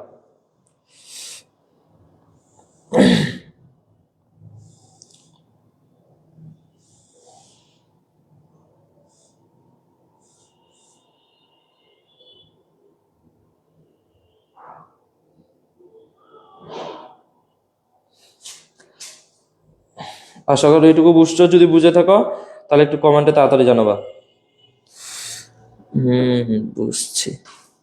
তাহলে আমরা নেক্সট যে প্রশ্নটা আছে, তৃতীয় অধ্যায় সব থেকে গুরুত্বপূর্ণ, যে পিএন জাংশনে যে ভিআই রেখার বৈশিষ্ট্যটা আছে, এই পিএন জাংশনের ভিআই রেখার বৈশিষ্ট্যটা বর্ণনা যেটা আছে এটুকু পড়বো। পিএন জাংশনের ভিআই রেখা, অর্থাৎ পিএন জাংশনের ভোল্টেজ, ভি বলতে ভোল্টেজ আর আই বলতে যে কারেন্ট আছে, এটুকুর বর্ণনা।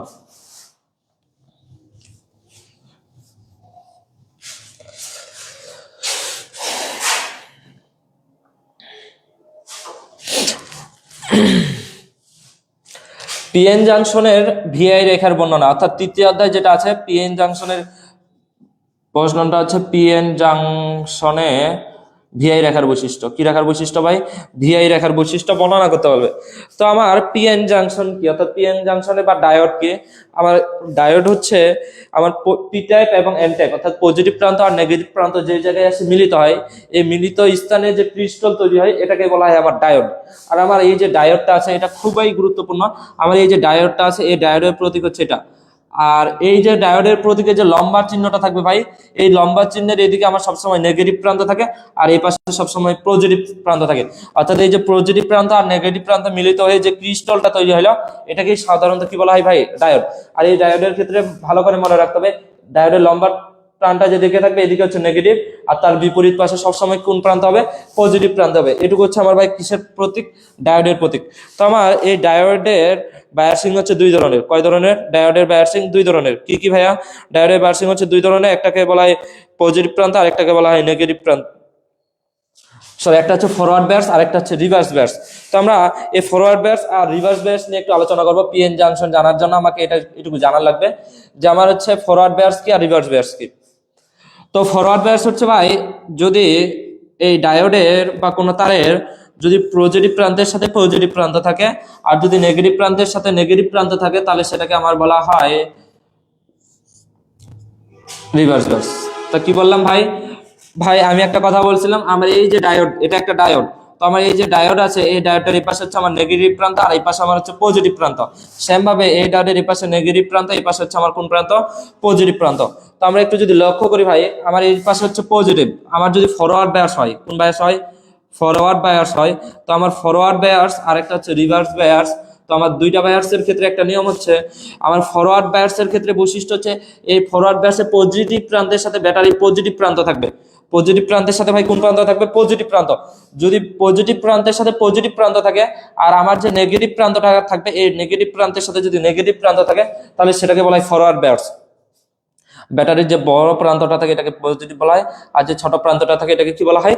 নেগেটিভ। তো আমার পজিটিভ প্রান্তের সাথে ভাই যদি আমার পজিটিভ প্রান্ত থাকে আর নেগেটিভ প্রান্তের শুধু যদি আমি নেগেটিভ প্রান্ত থাকে তাহলে সেটাকে আমরা কোন বায়াস বলবো? ফরওয়ার্ড বায়াস বলবো। আর রিভার্স বায়াস তার ব্যতিক্রম, আমার যদি পজিটিভ প্রান্তের সাথে নেগেটিভ প্রান্ত থাকে আর নেগেটিভ প্রান্তের সাথে ভাই যদি আমার পজিটিভ প্রান্ত থাকে সেটাকে আমরা কি বলবো? Reverse bias. আমরা একটু আগে বললাম ব্যাটারির লম্বা যে প্রান্তটা থাকে এটাকে পজিটিভ আর যে টোটালটা থাকে এটাকে কি বলা হয়?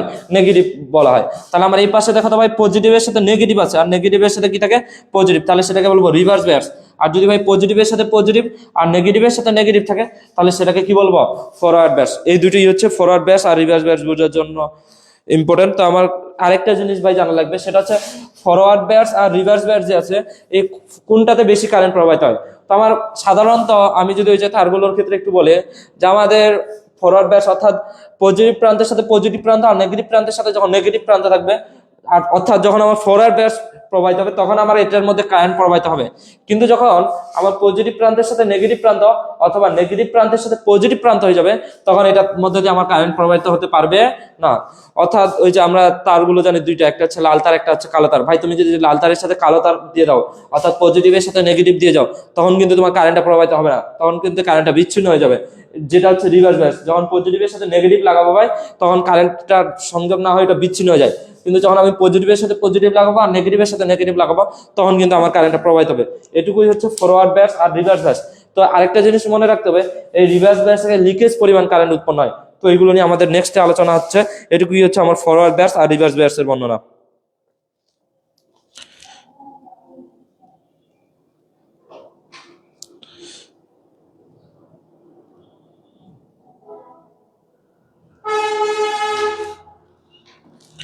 এটুকুই হচ্ছে আমার ফরওয়ার্ড বায়াস আর রিভার্স বায়াসের মধ্যে বোঝার জিনিস। তো আমরা এখন চলে যাব পিএন জাংশনের যে ভিআই রেখার বৈশিষ্ট্যটা আছে এটুকুতে। তো আমরা ভাই পিএন জাংশন এর ভিআই রেখা বলতে পজিটিভ প্রান্ত আর নেগেটিভ প্রান্ত। পিএন জাংশনের যে ডায়োডটা আছে এই ডায়োডের ভিআই রেখার যে বৈশিষ্ট্যটা আছে এটুকু পড়বো। তো পিএন জাংশনের ভিআই রেখার বৈশিষ্ট্য, তো ভাই আমি কি বললাম যে ভি বলতে আমার ভোল্টেজ আর আই বলতে আমার ভাই কত? কারেন্ট। তো আমি এই যে আমরা জানি গ্রাফগুলোর ক্ষেত্রে এই পাশেটা হচ্ছে এক্স অক্ষ আর এই পাশেটা হচ্ছে ভাই কোন অক্ষ? ওয়াই অক্ষ। তো আমি এই এক্স অক্ষ বরাবর অর্থাৎ এই যে মূল বিন্দু নিয়ে নিলাম কত? ও, আর এই পাশে আমার এক্স, মনে করো এই পাশে এক্স ড্যাশ, এই পাশে মনে করো ওয়াই ড্যাশ, এরকম করে চিত্র অঙ্কন করি না? তো এই এক্স অক্ষ বরাবর এই পাশে নিলাম হচ্ছে আমি ফরওয়ার্ড ব্যাস, সরি ফরওয়ার্ড ব্যাস বলতেছি, এই পাশে আমি নিলাম ভোল্টেজ। তো এক্স অক্ষ এই পাশেও ভোল্টেজ, এই পাশেও আমি কি নিলাম ভোল্টেজ।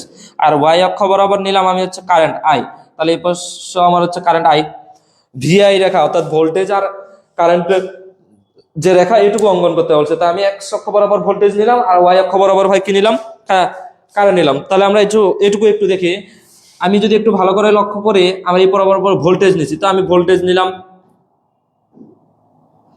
0.5, তারপরে নিলাম 1, তারপরে নিলাম 1.5, তারপরে নিলাম 2, এরকম করে চলতে থাকবে। আর এই যে এই পাশে যে চিত্রগুলো থাকবে ভাই, এই চিত্রগুলোতে প্রত্যেকটাতে 20 করে নিই। তাই এই পাশে নিলাম 20, 40, 60, এটুকু হচ্ছে 80, আর এটুকু হচ্ছে মনে করো 100। সেম ভাবে নিচেও নিব, এইদিকে নিলাম 10, নিলাম 20, নিলাম 30, না 20 করেই নেই এই পাশেও, তাহলে সুবিধা হবে। তাহলে 20, 40, 60, 80, আর এই পাশে একটা নিলাম, এই পাশে 100। সেম ভাবে এই পাশেও 20, নিলাম 40, নিলাম 60, নিলাম 80, আর এই পাশে নিলাম হচ্ছে আমি ভাই কত 100, চারটাতে। তো আমি একটু দেখি, এক্স অক্ষ বরাবর আমি নিচ্ছি ভোল্টেজ আর ওয়াই অক্ষ বরাবর নিচ্ছি কারেন্ট। তো ভাই প্রশ্ন হচ্ছে এটা কি গ্রাফ চিত্রতে অঙ্কন করতে হবে? না ভাই, এটা আমাকে খাতাতে, তোমার যে পরীক্ষার খাতাটা থাকবে এটাতে রুলের সাহায্যে এটা অঙ্কন করতে হবে চিত্রটা। এটাতে তোমার এই যে চিত্র আমরা যেমন এক্স অক্ষ এক ঘরকে 1 মান ধরে লিখতে হয়, এগুলো আমাকে লিখতে হবে না, আমি যেভাবে লিখছি তুমি সেম ভাবে শুধু এভাবে লিখে দিবা। তো আমার এই যে সেমিকন্ডাক্টর, তৃতীয় অধ্যায়ের নাম হচ্ছে সেমিকন্ডাক্টর ডায়োড, অর্থাৎ যে ডায়োড গুলো থাকবে এগুলো সেমিকন্ডাক্টরের। তো আমরা ভাই একটু আগে আমরা একটা পড়লাম সিলিকন সেমিকন্ডাক্টর, আর একটা আমরা কি পড়ছি ভাই, জার্মেনিয়াম বলছিলাম। জার্মেনিয়াম হচ্ছে 32 আর সিলিকন আমার হচ্ছে কত ভাই 14। তো আমার দুইটা নি ভোল্টেজ আছে, একটা নির্দিষ্ট একটা ভোল্টেজ আছে যেটা আমাদের মুখস্থ করতে হবে। আমার সিলিকনের যে ভোল্টেজটা হচ্ছে এটা হচ্ছে 0.7 ভোল্টেজ, আর জার্মেনিয়ামের যে ভোল্টেজটা হচ্ছে 0.3 ভোল্টেজ। দুইটা জিনিস, সিলিকনের যে ভোল্টেজটা এটা হচ্ছে 0.7 ভোল্টেজ, আর জার্মেনিয়ামের যে ভোল্টেজটা আছে এটা হচ্ছে 0.3 ভোল্টেজ। দুইটা জিনিস মনে রাখতে হবে, একটা হচ্ছে সিলিকনের 0.7 আর জার্মেনিয়ামের হচ্ছে কত 0.3। তো আমরা একটু ভাই দেখি, তো তোমাকে আগে বর্ণনাটা দেওয়ার আগে তোমাকে জানতে হবে যে তুমি সিলিকনটা নিবা না জার্মেনিয়ামটা নিবা। তো আমি তোমার যে কোনো একটা ইচ্ছা মতো তুমি নিতে পারো। তো আমি মনে করো তোমার বইয়ে জার্মেনিয়াম দিয়ে দেওয়া আছে, আমি সিলিকন দিয়ে একটু দেখা দিই। তো দুইটা দিয়ে আমি দেখাই ভাই, এটুকু হচ্ছে আমার 0.5, তো আমার সিলিকনের জানি 0.7, তার মানে ভাই আনুমানিক ভাবে আমার 0.7 এই জায়গায় আসার কথা। তা এটুকু আমার হচ্ছে কত ভাই 0.7। আবার ভাই যদি তুমি জার্মেনিয়াম নাও তাহলে জার্মেনিয়ামের 0.3, তাহলে আমার ভাই 0.3 এই জায়গায় হওয়ার কথা 0.3। তা তুমি যেটা নিবা ওটা চিত্রটা একটু দেখাই দিতে হবে। তা আমি যদি সিলিকনের নাও তাহলে 0.7, আর যদি জার্মেনিয়ামের নাও তাহলে 0.3। তো তুমি একটা ইচ্ছা মতো দেখাই দিতে পারো, আমি দুইটা দিয়ে দেখাই দিচ্ছি। এ পাশে আমরা জানি ভাই, এ পাশে যদি যাই যখন পজিটিভ, উপরে উঠলে পজিটিভ, নিচে নামলে নেগেটিভ, এ পাশে গেলেই নেগেটিভ, উপরে উঠলে পজিটিভ, নিচে নামলে কি হয় নেগেটিভ হয়। গ্রাফ চিত্র যারা করছে এগুলো হয়তো একটু করে বুঝবো। তো আমার এ পাশে যে চিত্রটা অঙ্কন করবে এটা হচ্ছে ফরওয়ার্ড ব্যাস, আর অর্থাৎ পজিটিভ যেটা হবে এটা ফরওয়ার্ড ব্যাস, আর যেটা নেগেটিভ হবে এটা এদিকে আমার হয়ে যাবে রিভার্স ব্যাস। এ পাশে ফরওয়ার্ড ব্যাস, এ পাশে কোন ব্যাস ভাই রিভার্স ব্যাস। দুইটা জিনিস ফরওয়ার্ড রিভার্স। এখন আসো ওটাতে পরে আসতেছি। আমি ভাই এই জায়গায় আমার কি এগুলা ভোল্টেজ নিচ্ছি 1 অক্ষ বরাবর, আমি ভোল্টেজ বাড়াচ্ছি 0 থেকে 0.1 যাচ্ছি, আমার কারেন্ট উৎপন্ন হবে না। 0.1 থেকে 0.2 গেলাম, কারেন্ট উৎপন্ন হবে না। যদি তুমি ভাই জার্মেনিয়ামে নাও তাহলে আমার যখন নি ভোল্টেজে যাই পৌঁছাবে 0.3 যাই পৌঁছাবে তখন আমার কারেন্ট উৎপন্ন হবে। এটা একটা গেল, যখন আমার 0.3 যাবে তখন আমার কারেন্ট উৎপন্ন হবে। আর যদি ভাই তুমি সিলিকনের নাও, আমার সিলিকনের নি ভোল্টেজ হচ্ছে 0.7, তো যতক্ষণ পর্যন্ত না 0.7 যায় কারেন্টটা পৌঁছাবে ততক্ষণ পর্যন্ত আমার কারেন্ট উৎপন্ন হতে পারবে না। দুইটা চিত্র, আমার যদি সিলিকন অর্থাৎ 0.3 যায় যতক্ষণ পর্যন্ত না আমার কারেন্টটা পৌঁছাচ্ছে ততক্ষণ পর্যন্ত না ভোল্টেজটা পৌঁছাচ্ছে ততক্ষণ পর্যন্ত না আমার কারেন্ট প্রবাহিত হবে। যখনই আমার 0.3 যাই ভোল্টেজটা পৌঁছাবে তখনই আমার কারেন্ট উৎপন্ন হবে।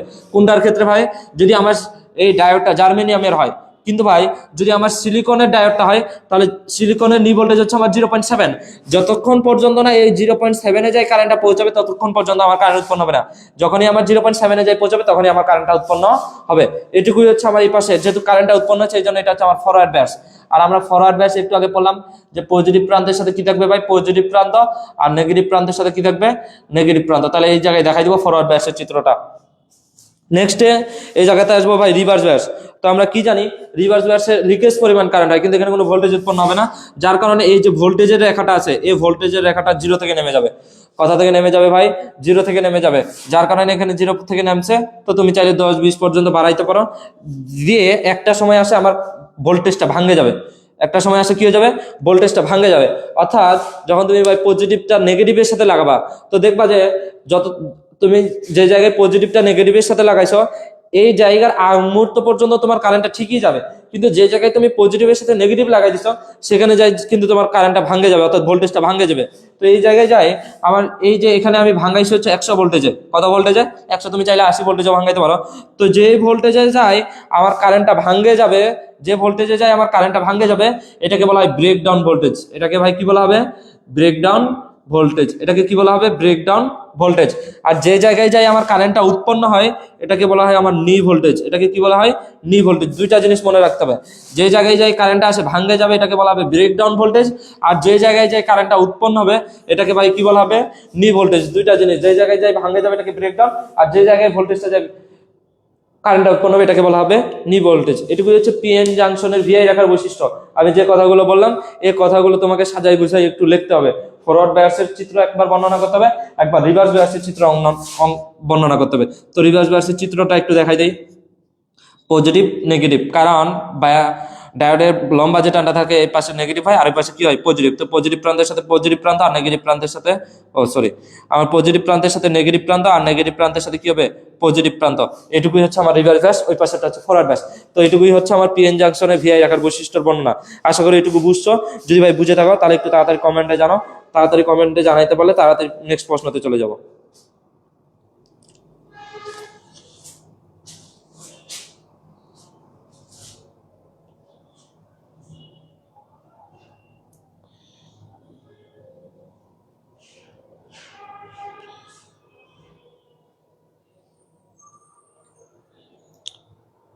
একটু তাড়াতাড়ি কমেন্টে জানাবা, যত তাড়াতাড়ি কমেন্টে জানাতে পারবো তত তাড়াতাড়ি আমরা পরের যে প্রশ্নটা আছে এটাতে চলে যাব।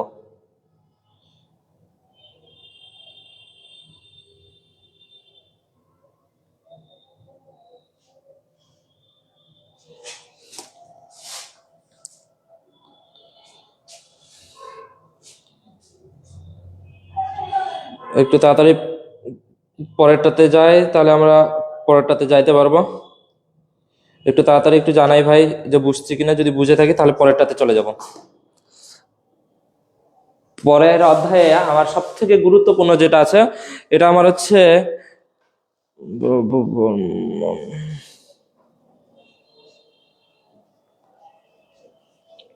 ভাই আরেকবার তুমি কি শেষে যুক্ত হইলা লাইভটাতে? দেখো আরেকবার বলি, পুরোটা একটু সংক্ষেপে বললে দেই। সেটা হচ্ছে আমার যে পুরোটা পিএন জাংশনে যে ভিআই রেখার বৈশিষ্ট্যটা আছে আমাকে বলবে রচনামূলক যে পিএন জাংশনে ভিআই রেখার বৈশিষ্ট্য বর্ণনা করো। তো আমার ভিআই রেখার বৈশিষ্ট্যটা অঙ্কন করার জন্য এক অক্ষ বরাবর, অর্থাৎ এই যে পুরোটাই এক অক্ষ, এই পুরোটা এক অক্ষ বরাবর আমরা নিয়ে নেব ভোল্টেজ। আর ওয়াই অক্ষ যে পুরোটা এটা হচ্ছে লম্বালম্বি ভাবে যে লেখাটা থাকে সেটা হচ্ছে ওয়াই অক্ষ। ওয়াই অক্ষ বরাবর নিব কারেন্ট, ওয়াই অক্ষ বরাবর কি নেবো ভাই, কারেন্ট। আর এক অক্ষ বরাবর কি নেবো ভাই, ভোল্টেজ। তো আমরা এই পাশে আমরা চিত্র অঙ্কন করছি ফরওয়ার্ড ব্যাসের, আর এই পাশে আমরা চিত্র অঙ্কন করছি রিভার্স ব্যাসের। চিত্রগুলো অঙ্কন করে দিতে হবে পরীক্ষার সময়। এই পাশে লিখবো ফরওয়ার্ড ব্যাস আর এক পাশে কি লিখবো ভাই, রিভার্স ব্যাস। তো ফরওয়ার্ড ব্যাসের ক্ষেত্রে একটু বলি, তো আমার ফরওয়ার্ড ব্যাসের ক্ষেত্রে আমি দুইটা জিনিস মনে রাখতে বললাম, একটা সিলিকন আর একটা হচ্ছে জার্মেনিয়াম। যদি সিলিকনের নাও তাহলে সিলিকনের নি ভোল্টেজ হচ্ছে 0.7, আর যদি জার্মেনিয়ামের নাও তাহলে 0.3। তো যে কোনো একটা চিত্র অঙ্কন করবা, তোমাদের বই যেটা দেওয়া আছে তুমি চাইলে ওইটুকুই অঙ্কন করতে পারো আর চাইলে এইটুকুই অঙ্কন করতে পারো, সেম নিয়ম। তো ভাই আমি যদি ভাই জার্মেনিয়ামের নেই, আমার জার্মেনিয়ামের নি ভোল্টেজ হচ্ছে 0.3, আমি কারেন্টটা এখানে ভোল্টেজটা এখানে বাড়াচ্ছি 0 থেকে 0.1 0.2, কিন্তু আমার কারেন্টটা উপরে উঠবে না। কতক্ষণ পর্যন্ত উঠবে না ভাই, যতক্ষণ পর্যন্ত না কারেন্টটা ওই নি ভোল্টেজটাতে যাচ্ছে। যদি জার্মেনিয়াম নাও যতক্ষণ পর্যন্ত না 0.3 তে যাচ্ছে ততক্ষণ পর্যন্ত কারেন্টটা উৎপন্ন হবে না। যখনই আমার নি ভোল্টেজে যাই পৌঁছাবে তখনই কারেন্টটা উৎপন্ন হবে। আর যদি ভাই তুমি জার্মেনিয়ামে সিলিকনে নাও তখন 0.7 যতক্ষণ পর্যন্ত না যাবে ততক্ষণ পর্যন্ত কারেন্ট উৎপন্ন হবে না। তো যে কোনো একটা দেখা দিলেই হলো। আর এ পাশে আমার হবে ভাই রিভার্স ব্যাস। তো আমরা রিভার্স ব্যাস জানি যে জায়গায় আমার কারেন্ট উৎপন্ন হবে না, তো এই জায়গায় যেহেতু আমার কারেন্ট উৎপন্ন হবে যে ভোল্টেজের যে রেখাটা আছে এটাতে জিরোতে থেকে নেমে যাবে। তো জিরো থেকে নেওয়ার পর হঠাৎ কারেন্ট ঠিক পর্যন্তই যাবে, যতক্ষণ পর্যন্ত না ওই যে জায়গায় আমরা পজিটিভ নেগেটিভ এক জায়গায় করছি ততক্ষণ পর্যন্ত কারেন্ট ঠিক পর্যায়ে যাবে। কিন্তু যখন ওই যে পজিটিভ নেগেটিভ মিলে যায়, যে জায়গায় যায় ওই জায়গায় কারেন্টটা বা ভোল্টেজটা ভাঙে যায়। আর যে জায়গায় যায় কারেন্টটা বা ভোল্টেজটা ভাঙে যায়, এই যে এইটুকু 100, এই 100 ভোল্টেজ বা 80 ভোল্টেজ যেটাকে যায় ভাঙাবা, এই 80 ভোল্টেজকে বলা হয় ব্রেকডাউন ভোল্টেজ। আর যেটুকুতে যায় কারেন্টটা উৎপন্ন হয় এটাকে কি বলা হয় ভাই? নি ভোল্টেজ।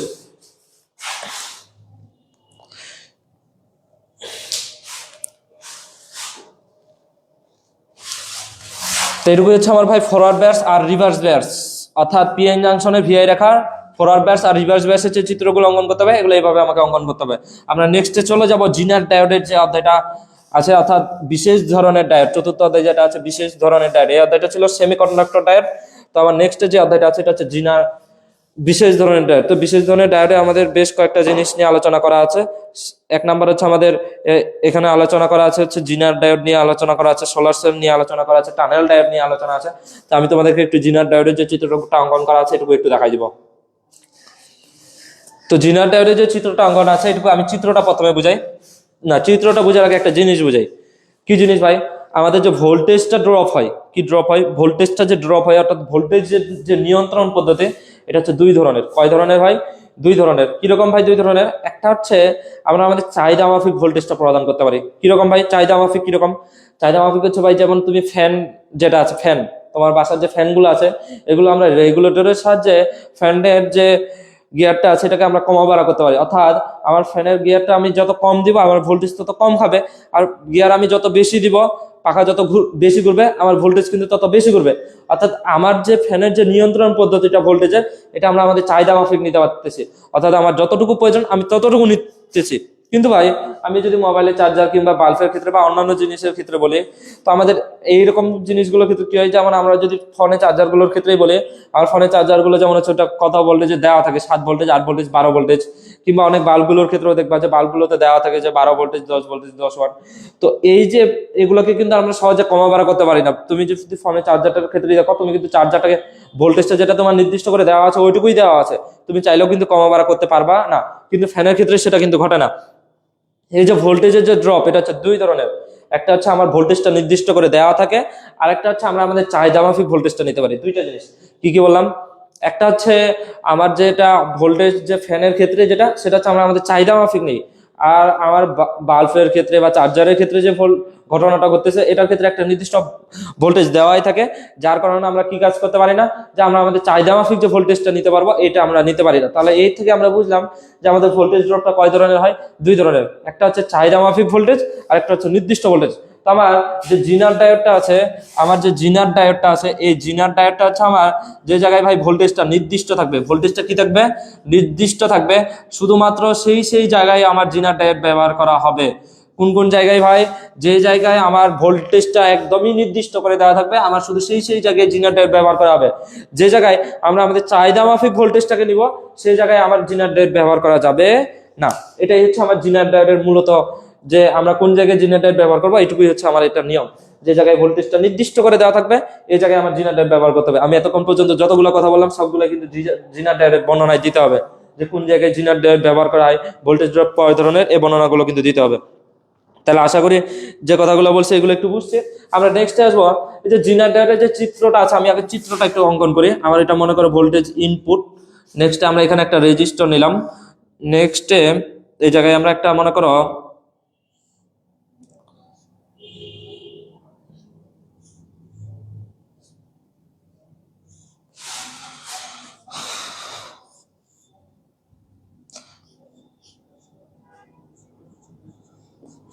লোড, এখানে আমার একটা রেজিস্টার, এটা ভোল্টেজ ইনপুট। তো এই পাশে যে লোডটাতে থাকবে এটা হচ্ছে ভোল্টেজ নিলাম আউটপুট। তো ভাই দুইটা জিনিস আমরা একটু আগে ভাই পড়লাম, জিনার ডায়োড, সরি আমরা ডায়োড পড়লাম। আমাদের ডায়োডের যে প্রতীকটা ছিল এটা, কিন্তু আমার যে জিনার ডায়োড, এই জিনার ডায়োডের প্রতীকটা এই যে জেড হয়ে যাবে। কি হয়ে যাবে ভাই?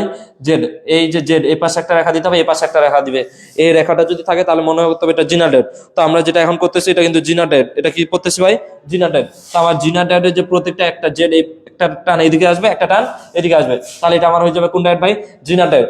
তো আমার জিনার ডায়োডের ক্ষেত্রে একটু যদি ভাই দেখি, এখানে যে ডায়োডটা আছে এটা কোন ডায়োড? জিনার ডায়োড, তার মানে এখানে যে ভোল্টেজটা থাকবে এটা জিনার ভোল্টেজ, আর এখানে যে ভোল্টেজটা নিচ্ছে এটা হচ্ছে আউটপুটের ভোল্টেজ। অর্থাৎ এখানে আমরা একটা লোড নিছি, লোড বলতে ভাই কি, আমি এমন একটা লোড নিছি যে জায়গায় ভোল্টেজটা নির্দিষ্ট করে দেওয়া আছে, অর্থাৎ এটাতে চাইলেও আমি কমাবার করতে পারবো না। মনে করো এখানে একটা বাল্বই আছে, তো এখানে বাল্বটা নিচে এখানে লিখলাম ভিএল, আর এখানে একটা রেজিস্টার নিচে। ভাই ভোল্টেজ ইনপুট বলতে কি এটা বুঝলাম না। ভোল্টেজ ইনপুট বলতে আমার পুরো সার্কিটে যে ভোল্টেজটা আছে এটা হচ্ছে ভোল্টেজ ইনপুট। আর ভোল্টেজ আউটপুট বলতে ভাই কি, ভোল্টেজ আউটপুট বলতে এখানে লোডে যে ভোল্টেজটা আছে এটাকে বলা হচ্ছে ভোল্টেজ আউটপুট।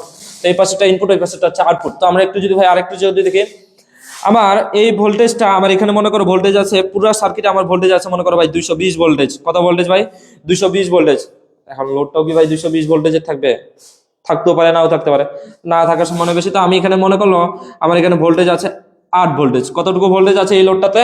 8 ভোল্টেজ। অর্থাৎ এখানে যে লোডটা নিছি এই লোডটার ভোল্টেজ হচ্ছে কত ভাই? 8 ভোল্টেজ। এখন এই যে লোডটা নিছি আমি যদি এখানে জিনার ডায়োড ব্যবহার করছি, তার মানে কিন্তু এই ভোল্টেজটা আপ ডাউন করবে না, অর্থাৎ কমাবলা করতে পারবো না, আমরা আমাদের চাহিদা মাফিক নিতে পারবো না, যেটা আছে এটুকুই নিতে হবে, অর্থাৎ এই ভোল্টেজটাকে আপ ডাউন করা যাবে না। তার মানে ভাই একটু দেখো, আমি একটু যদি তোমাদেরকে বেসিক ইলেকট্রিসিটির দিকে নিয়ে যাই, আমার এই যে সার্কিটটা আছে, এই যে দুইটা এইটুকু সার্কিট, এই পুরো সার্কিটটা আছে আমার ভাই প্যারালাল সার্কিট। কোন সার্কিট? Parallel circuit. এই যে পুরো সার্কিটটা আছে এটা কোন সার্কিট ভাই? Parallel circuit. তো আমরা প্যারালাল সার্কিটের ক্ষেত্রে কি জানি ভাই? আমরা প্যারালাল সার্কিটের ক্ষেত্রে জানি যে ভোল্টেজটা সমান থাকে। কি সমান থাকে? ভোল্টেজ সমান থাকে। এখানে যদি 8 ভোল্টেজ থাকে এখানেও কত ভোল্টেজ থাকবে ভাই? 8 ভোল্টেজ থাকবে। এখানে 8 ভোল্টেজ থাকলে এখানেও কত ভোল্টেজ থাকবে? 8 ভোল্টেজ থাকবে। এখন আসো, এখানে আমার মোট কত ভোল্টেজ আছে? 220 ভোল্টেজ আছে, কিন্তু এই জায়গায় 8 ভোল্টেজ আছে, এই জায়গাও কত ভোল্টেজ আছে? 8 ভোল্টেজ। ভাই এই জায়গায় আমার লোডটাতে এটাতে আমার 8 ভোল্টেজ আছে, তার মানে আমার যে জেনারেটরটা আছে সেটুকু তো 8 ভোল্টেজ থাকবে। এখন প্রশ্ন হচ্ছে কিন্তু ভাই এই জায়গাতে 220 ভোল্টেজ আছে, তো আমি মনে করো ভাই আমার এই জায়গায় পর্যন্ত 220 ভোল্টেজে আসছে। কত ভোল্টেজ আসছে? 220 ভোল্টেজ। কিন্তু এই জায়গায় যদি চলে যায় ভাই 220, এই লোডটা একদম পুরো কিন্তু ছাই হয়ে যাবে, কারণ এখানে ভোল্টেজ আছে 8, তুমি যদি এখানে 220 ভোল্টেজ প্রদান করো তো এটা কি আর থাকবে? অবশ্যই না, এটা নষ্ট হয়ে যাবে। এই জন্য আমার এখানে জিনার ডায়োড ব্যবহার করা হয়। কোন ডায়োড ব্যবহার করা হয়? জিনার ডায়োড। যার কারণে এখানে যে 8 ভোল্টেজ আছে এও কত ভোল্টেজ নেবে? শুধুমাত্র 8 ভোল্টেজ নেবে। যার কারণে এই যে 220 ভোল্টেজ আছে এই 220 ভোল্টেজের মধ্যে শুধুমাত্র 8 ভোল্টেজ জিনা নেবে, আর বাকি যে ভোল্টেজটা থাকবে এই পুরো ভোল্টেজটা আবার পুনরায় ভাবে কথায় পাঠিয়ে দিবে। এই যে ভোল্টেজ যে ইনপুটটা আছে এই জায়গায় এটাকে কি করে দিবে? পাঠিয়ে দিবে। এটুকুই হচ্ছে আমার জিনার ডায়োড। অর্থাৎ আমার যে লোডটা থাকবে এই লোডটা যত ভোল্টেজে থাকবে আমার জেনারেটরটাও ঠিক ততটুকু ভোল্টেজ নেবে, আর বাকি যে ভোল্টেজটা থাকবে সে পুরো ভোল্টেজটাকে আবার ভোল্টেজ ইনপুট অর্থাৎ আগের যে জায়গায় ছিল ওই জায়গায় নিয়ে আসে পৌঁছায় দিবে। এটুকুই হচ্ছে ভাই আমার জেনারেটরের ব্যাখ্যা। তো ব্যাখ্যাগুলো আমি এতক্ষণ পর্যন্ত যতগুলো কথা বললাম পুরো কথাগুলোই তোমাকে লিখতে হবে জেনারেটরের ক্ষেত্রে। এই অধ্যায় থেকে বেসিক ইলেকট্রনিক্সে যদি আসার মতো কয়েকটা থাকে তার মধ্যে এটা আসার সম্ভাবনা একদম সব থেকে বেশি। জিনার ডায়োডের যেটা বর্ণনাটা আছে, জিনার ডায়োডের ভোল্টেজ রেগুলেশনের বর্ণনা যেটা আছে এটুকু আসার সম্ভাবনা সব থেকে বেশি। তো তোমাকে চিত্রটা অঙ্কন করে বর্ণনাগুলো দিতে হবে। প্রথমে বর্ণনা কিছু দিবা, তারপর চিত্র অঙ্কন করে কিছুটা বর্ণনা তুমি দিতে পারো। এটুকু হচ্ছে জিনার ডায়োড। আশা করি এটুকু বুঝছো। যদি না বুঝে থাকো তাহলে একটু তাড়াতাড়ি কমেন্টে জানাও, আর যদি বুঝে থাকো তাহলে আমরা নেক্সট পঞ্চম অধ্যায়ে চলে যাব। এটুকু যদি বুঝো তাহলে একটু তাড়াতাড়ি কমেন্টে জানাবা, তাহলে আমরা নেক্সটে চলে যাব।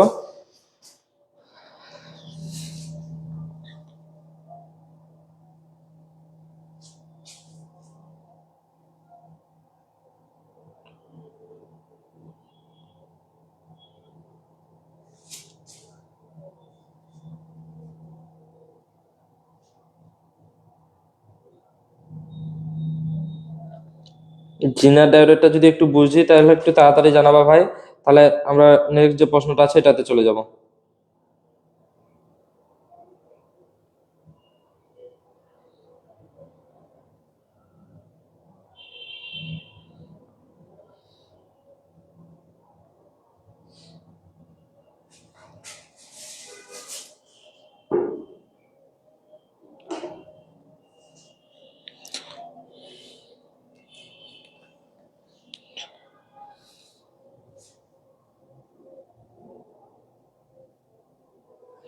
শামসুর রহমান, আরেকবার বলি যে আমার যে জিনার ডায়োডটা আছে, আমি বললাম ভাই জিনার ডায়োডের ক্ষেত্রে আমি এই কথাটা বললাম যে জিনার ডায়োড আমার এই অধ্যায়ে যে জিনার ডায়োডটা আছে এই জিনার ডায়োড জানার জন্য আমাকে দুইটা জিনিস জানা লাগবে। একটা হচ্ছে ভোল্টেজ যে ড্রপটা হয় এটুকু জানা লাগবে, আমি কি বললাম, আমার যে ভোল্টেজ ড্রপটা এটা হচ্ছে দুই ধরনের।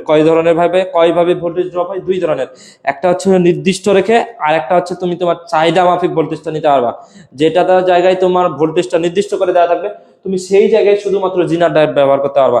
যে জায়গায় নির্দিষ্ট করে ভোল্টেজটা দেওয়া থাকবে, যেমন আমি বললাম ওই যে ফোনের চার্জার, বাল্ব কিংবা অন্যান্য যা কিছু আছে, যে জায়গাগুলোতে ভোল্টেজটা একদম নির্দিষ্ট করে দেওয়া থাকবে, এই জায়গায় আমরা কি ব্যবহার করবো? জিনার ডায়োড।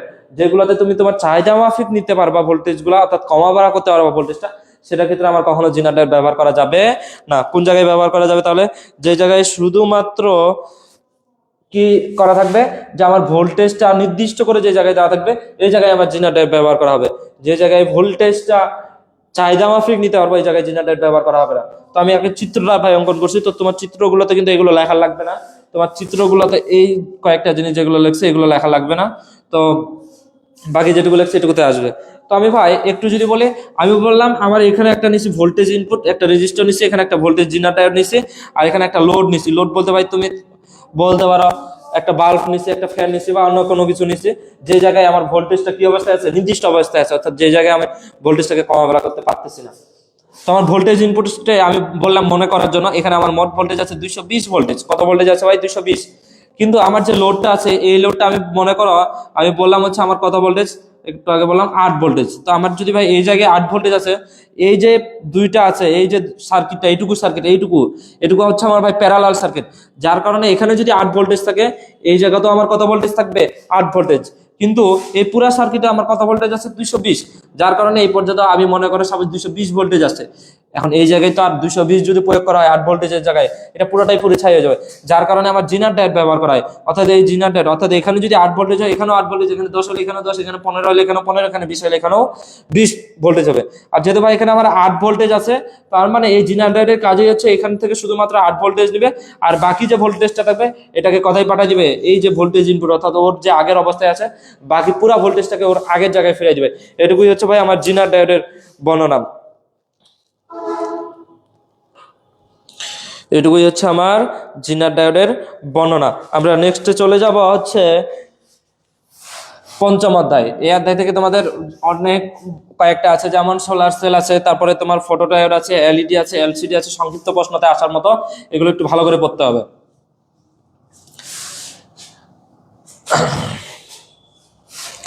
আমরা নেক্সট যে অধ্যায়টা আছে এটা হচ্ছে পঞ্চম অধ্যায়। পঞ্চম অধ্যায় থেকে আমাদের একটা রচনামূলক আসবেই একদম 100%, সেটা হচ্ছে ব্রিজ রেকটিফায়ার। কোন রেকটিফায়ার ভাইয়া? Bridge rectifier. যেটা ছাড়া কখনো আমার হচ্ছে বেসিক ইলেকট্রনিক্সের কোশ্চেনে হতে পারে না, সেটা হচ্ছে এই যে ব্রিজ যে রেকটিফায়ার আছে, এই ব্রিজ রেকটিফায়ার।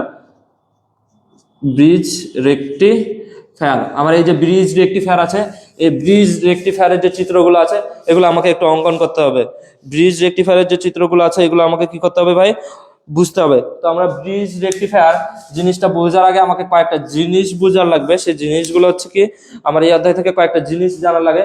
সেগুলো হচ্ছে যে আমার AC DC power supply block diagram, বা এসি থেকে ডিসিতে কাজ করার জন্য আমার যে কয়েকটা ধাপ আছে, এই ধাপগুলো পড়া লাগবে। তো আমি এই ধাপগুলো বোঝাচ্ছি একটা কারণে, যে ব্রিজ রেকটিফায়ারটা যেন বুঝতে পারো। তো দেখো, আমরা অত কিছু না বুঝে আমরা শুধু ব্রিজ রেকটিফায়ারের চিত্রটা একটু অঙ্কন করি। একটা এসি ইনপুট নিলাম,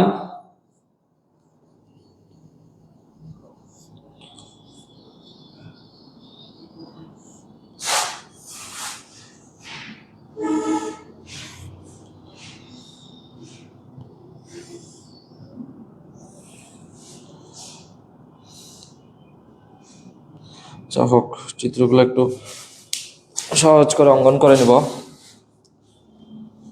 চিত্রগুলো একটু সহজ করে অঙ্কন করে নেই।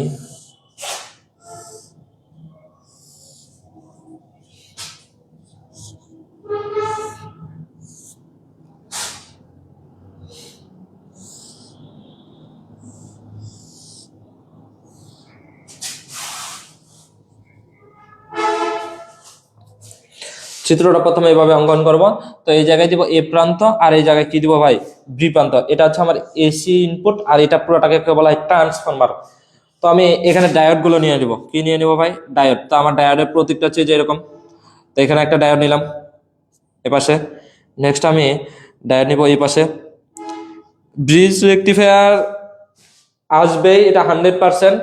তবে এটার মতো সহজ রচনামূলক প্রশ্ন পুরা বইটাতেই নাই, কিন্তু শুধুমাত্র ভাই চিত্রটা তোমাকে একটু ভালো করে বুঝে রাখতে হবে, এবং ডায়াডয়েড গুলা যে দিচ্ছে এই ডায়াডয়েড যে প্রতীকগুলো কোনটা কোন দিকে হচ্ছে এটুকু একটু মনে রাখতে হবে।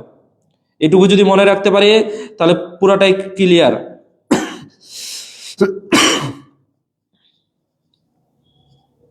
এখন একটু আসি, 4টা ডায়োড নিলাম। এই ডায়োডটাকে দিলাম D1, এটাকে দিলাম D2, এটাকে মনে করে দিলাম D3, আর এটাকে কত দিলাম D4।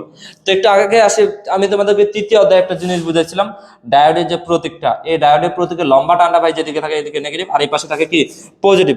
তো এই পাশে আমি ভাই নিলাম নেগেটিভ, সরি এই পাশে যেহেতু আমার লম্বা টানটা এই পাশে আছে এটা নেগেটিভ, আর এই পাশে হচ্ছে আমার পজিটিভ।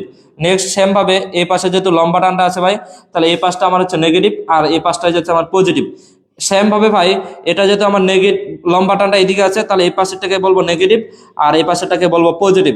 সেম ভাবে এই যে ডায়োডটা আছে, লম্বা টানটা যেদিকে আছে এদিকে কে বলবো নেগেটিভ, আর তার বিপরীত পাশে এই পাশেরটাকে কে বলবো পজিটিভ। এভাবে প্রত্যেকটা, এগুলো বোঝার জন্য বলতেছি, তোমাদেরকে লিখতে হবে না, যদি লেখা তাও সমস্যা নাই। তাহলে চিত্রগুলোর ক্ষেত্রে এই পাশেটা নেগেটিভ, লম্বা টানটা যেদিকে দেখবে সেদিকে নেগেটিভ, তার বিপরীত পাশে কি হবে ভাই পজিটিভ। তো এখানে একটা এ প্রান্ত নিলাম, একটাকে কি প্রান্ত নিলাম, বি প্রান্ত নিলাম।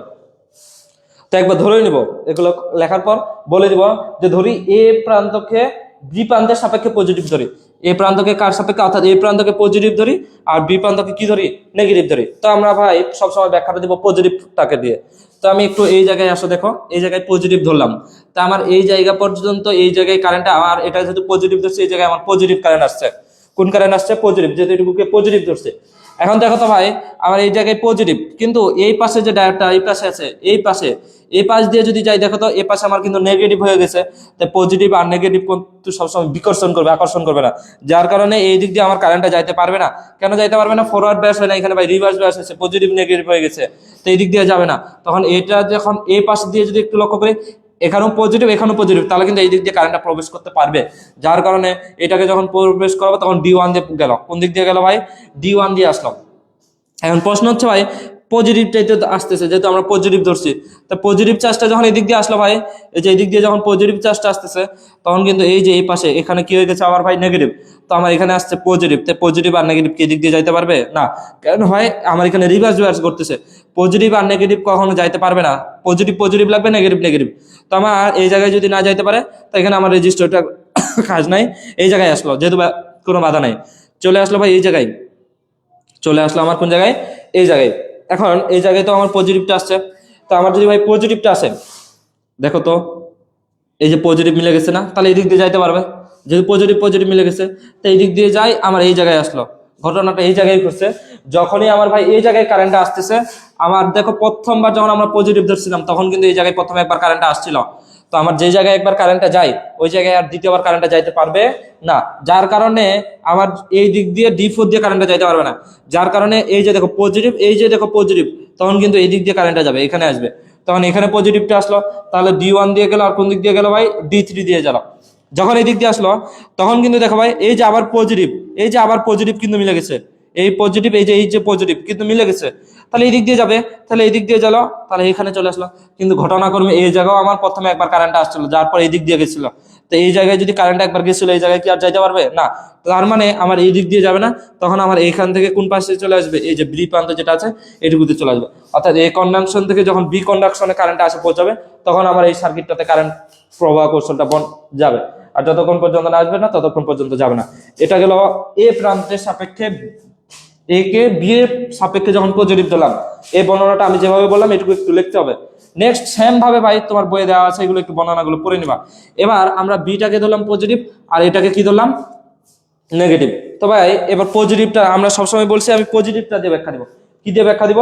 পজিটিভটা দিয়ে ব্যাখ্যা দিব। তাহলে আমরা পজিটিভটাকে দিয়ে ব্যাখ্যা করে, তাহলে এই জায়গায় কারেন্টটা আসছে, এই জায়গা থেকে ভাই আমার প্রথমে চলে গেল এই জায়গায় পজিটিভ কারেন্টটা, এই জায়গায় যদি ভাই পজিটিভ কারেন্টটা যাই, এখানে আমার কি আছে বলতো? নেগেটিভ কারেন্ট আছে, তো পজিটিভ আর নেগেটিভ কি কখনো যাইতে পারবে না? তাহলে আমার এই জায়গায় যেহেতু নেগেটিভ আছে এদিক দিয়ে যাবে না, আমার যেহেতু এই জায়গায় পজিটিভ কারেন্ট আছে, তাহলে আমার এই যে পজিটিভ কারেন্ট আছে এই পজিটিভ কারেন্টটা এই দিক দিয়ে কারেন্টটা প্রবাহটা যাবে, তাহলে এই যেহেতু পজিটিভ পজিটিভ মিলে গেছে, তাহলে এই জায়গায় পজিটিভটা আসলো সেম। এখন দেখো তো ভাই এই পাশে আবার কি আছে বলতো? নেগেটিভ, তাহলে এই দিক দিয়ে কি যাইতে পারবে না? কারণ আমরা পজিটিভটা নিয়ে কাজ করতেছি, তাহলে এই পাশ দিয়ে যাবে না, সেম ভাবে আবার নিচে নামবে, নিচে নামে আবার এখানে আসবে, আবার এখানে আসবে পজিটিভের জায়গায়। এই জায়গায় যখন ভাই আসবে তখন দেখো তো এই জায়গায় পজিটিভ মিলে গেছে না, তার মানে এই দিক দিয়ে আসবে এখানে।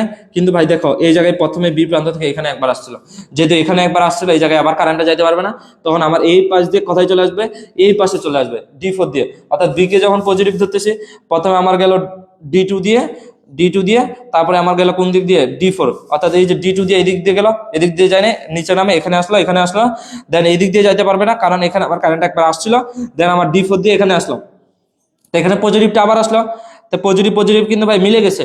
যখন আমার পজিটিভ মিলে গেছে তখন আমার এখানে আসবে কারেন্টটা, কিন্তু এই জায়গায় কারেন্টটা আরেকবার আসছিল, দেখো এই জায়গা থেকে এই জায়গায় আসছিল কারেন্টটা, তার মানে এই দিক দিয়ে যাইতে পারবে না, তখন আমার কোন দিক দিয়ে যাবে ভাই, এই প্রান্তে আসবে, অর্থাৎ বি প্রান্ত থেকে আমার কোন প্রান্ততে আসবে, এই প্রান্ততে কারেন্ট আসবে, কন্ডাকশনে পৌঁছাবে, আর এই প্রান্তটাকে নিয়ে করলে বি প্রান্তটাতে কারেন্ট আসে পৌঁছাবে।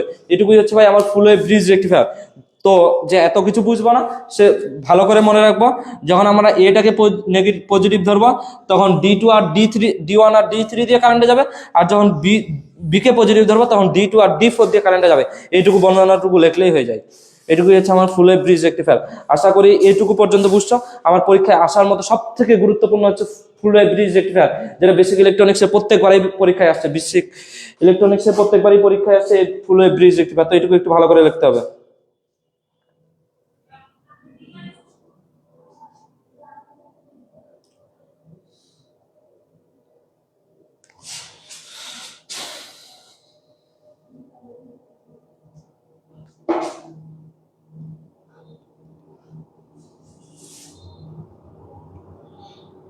আশা করি ফুল ওয়েভ ব্রিজ রেকটিফায়ার যেটা আছে এটুকু একটু বুঝছো। যদি এটা বুঝে থাকো তাহলে আমরা নেক্সটে চলে যাব।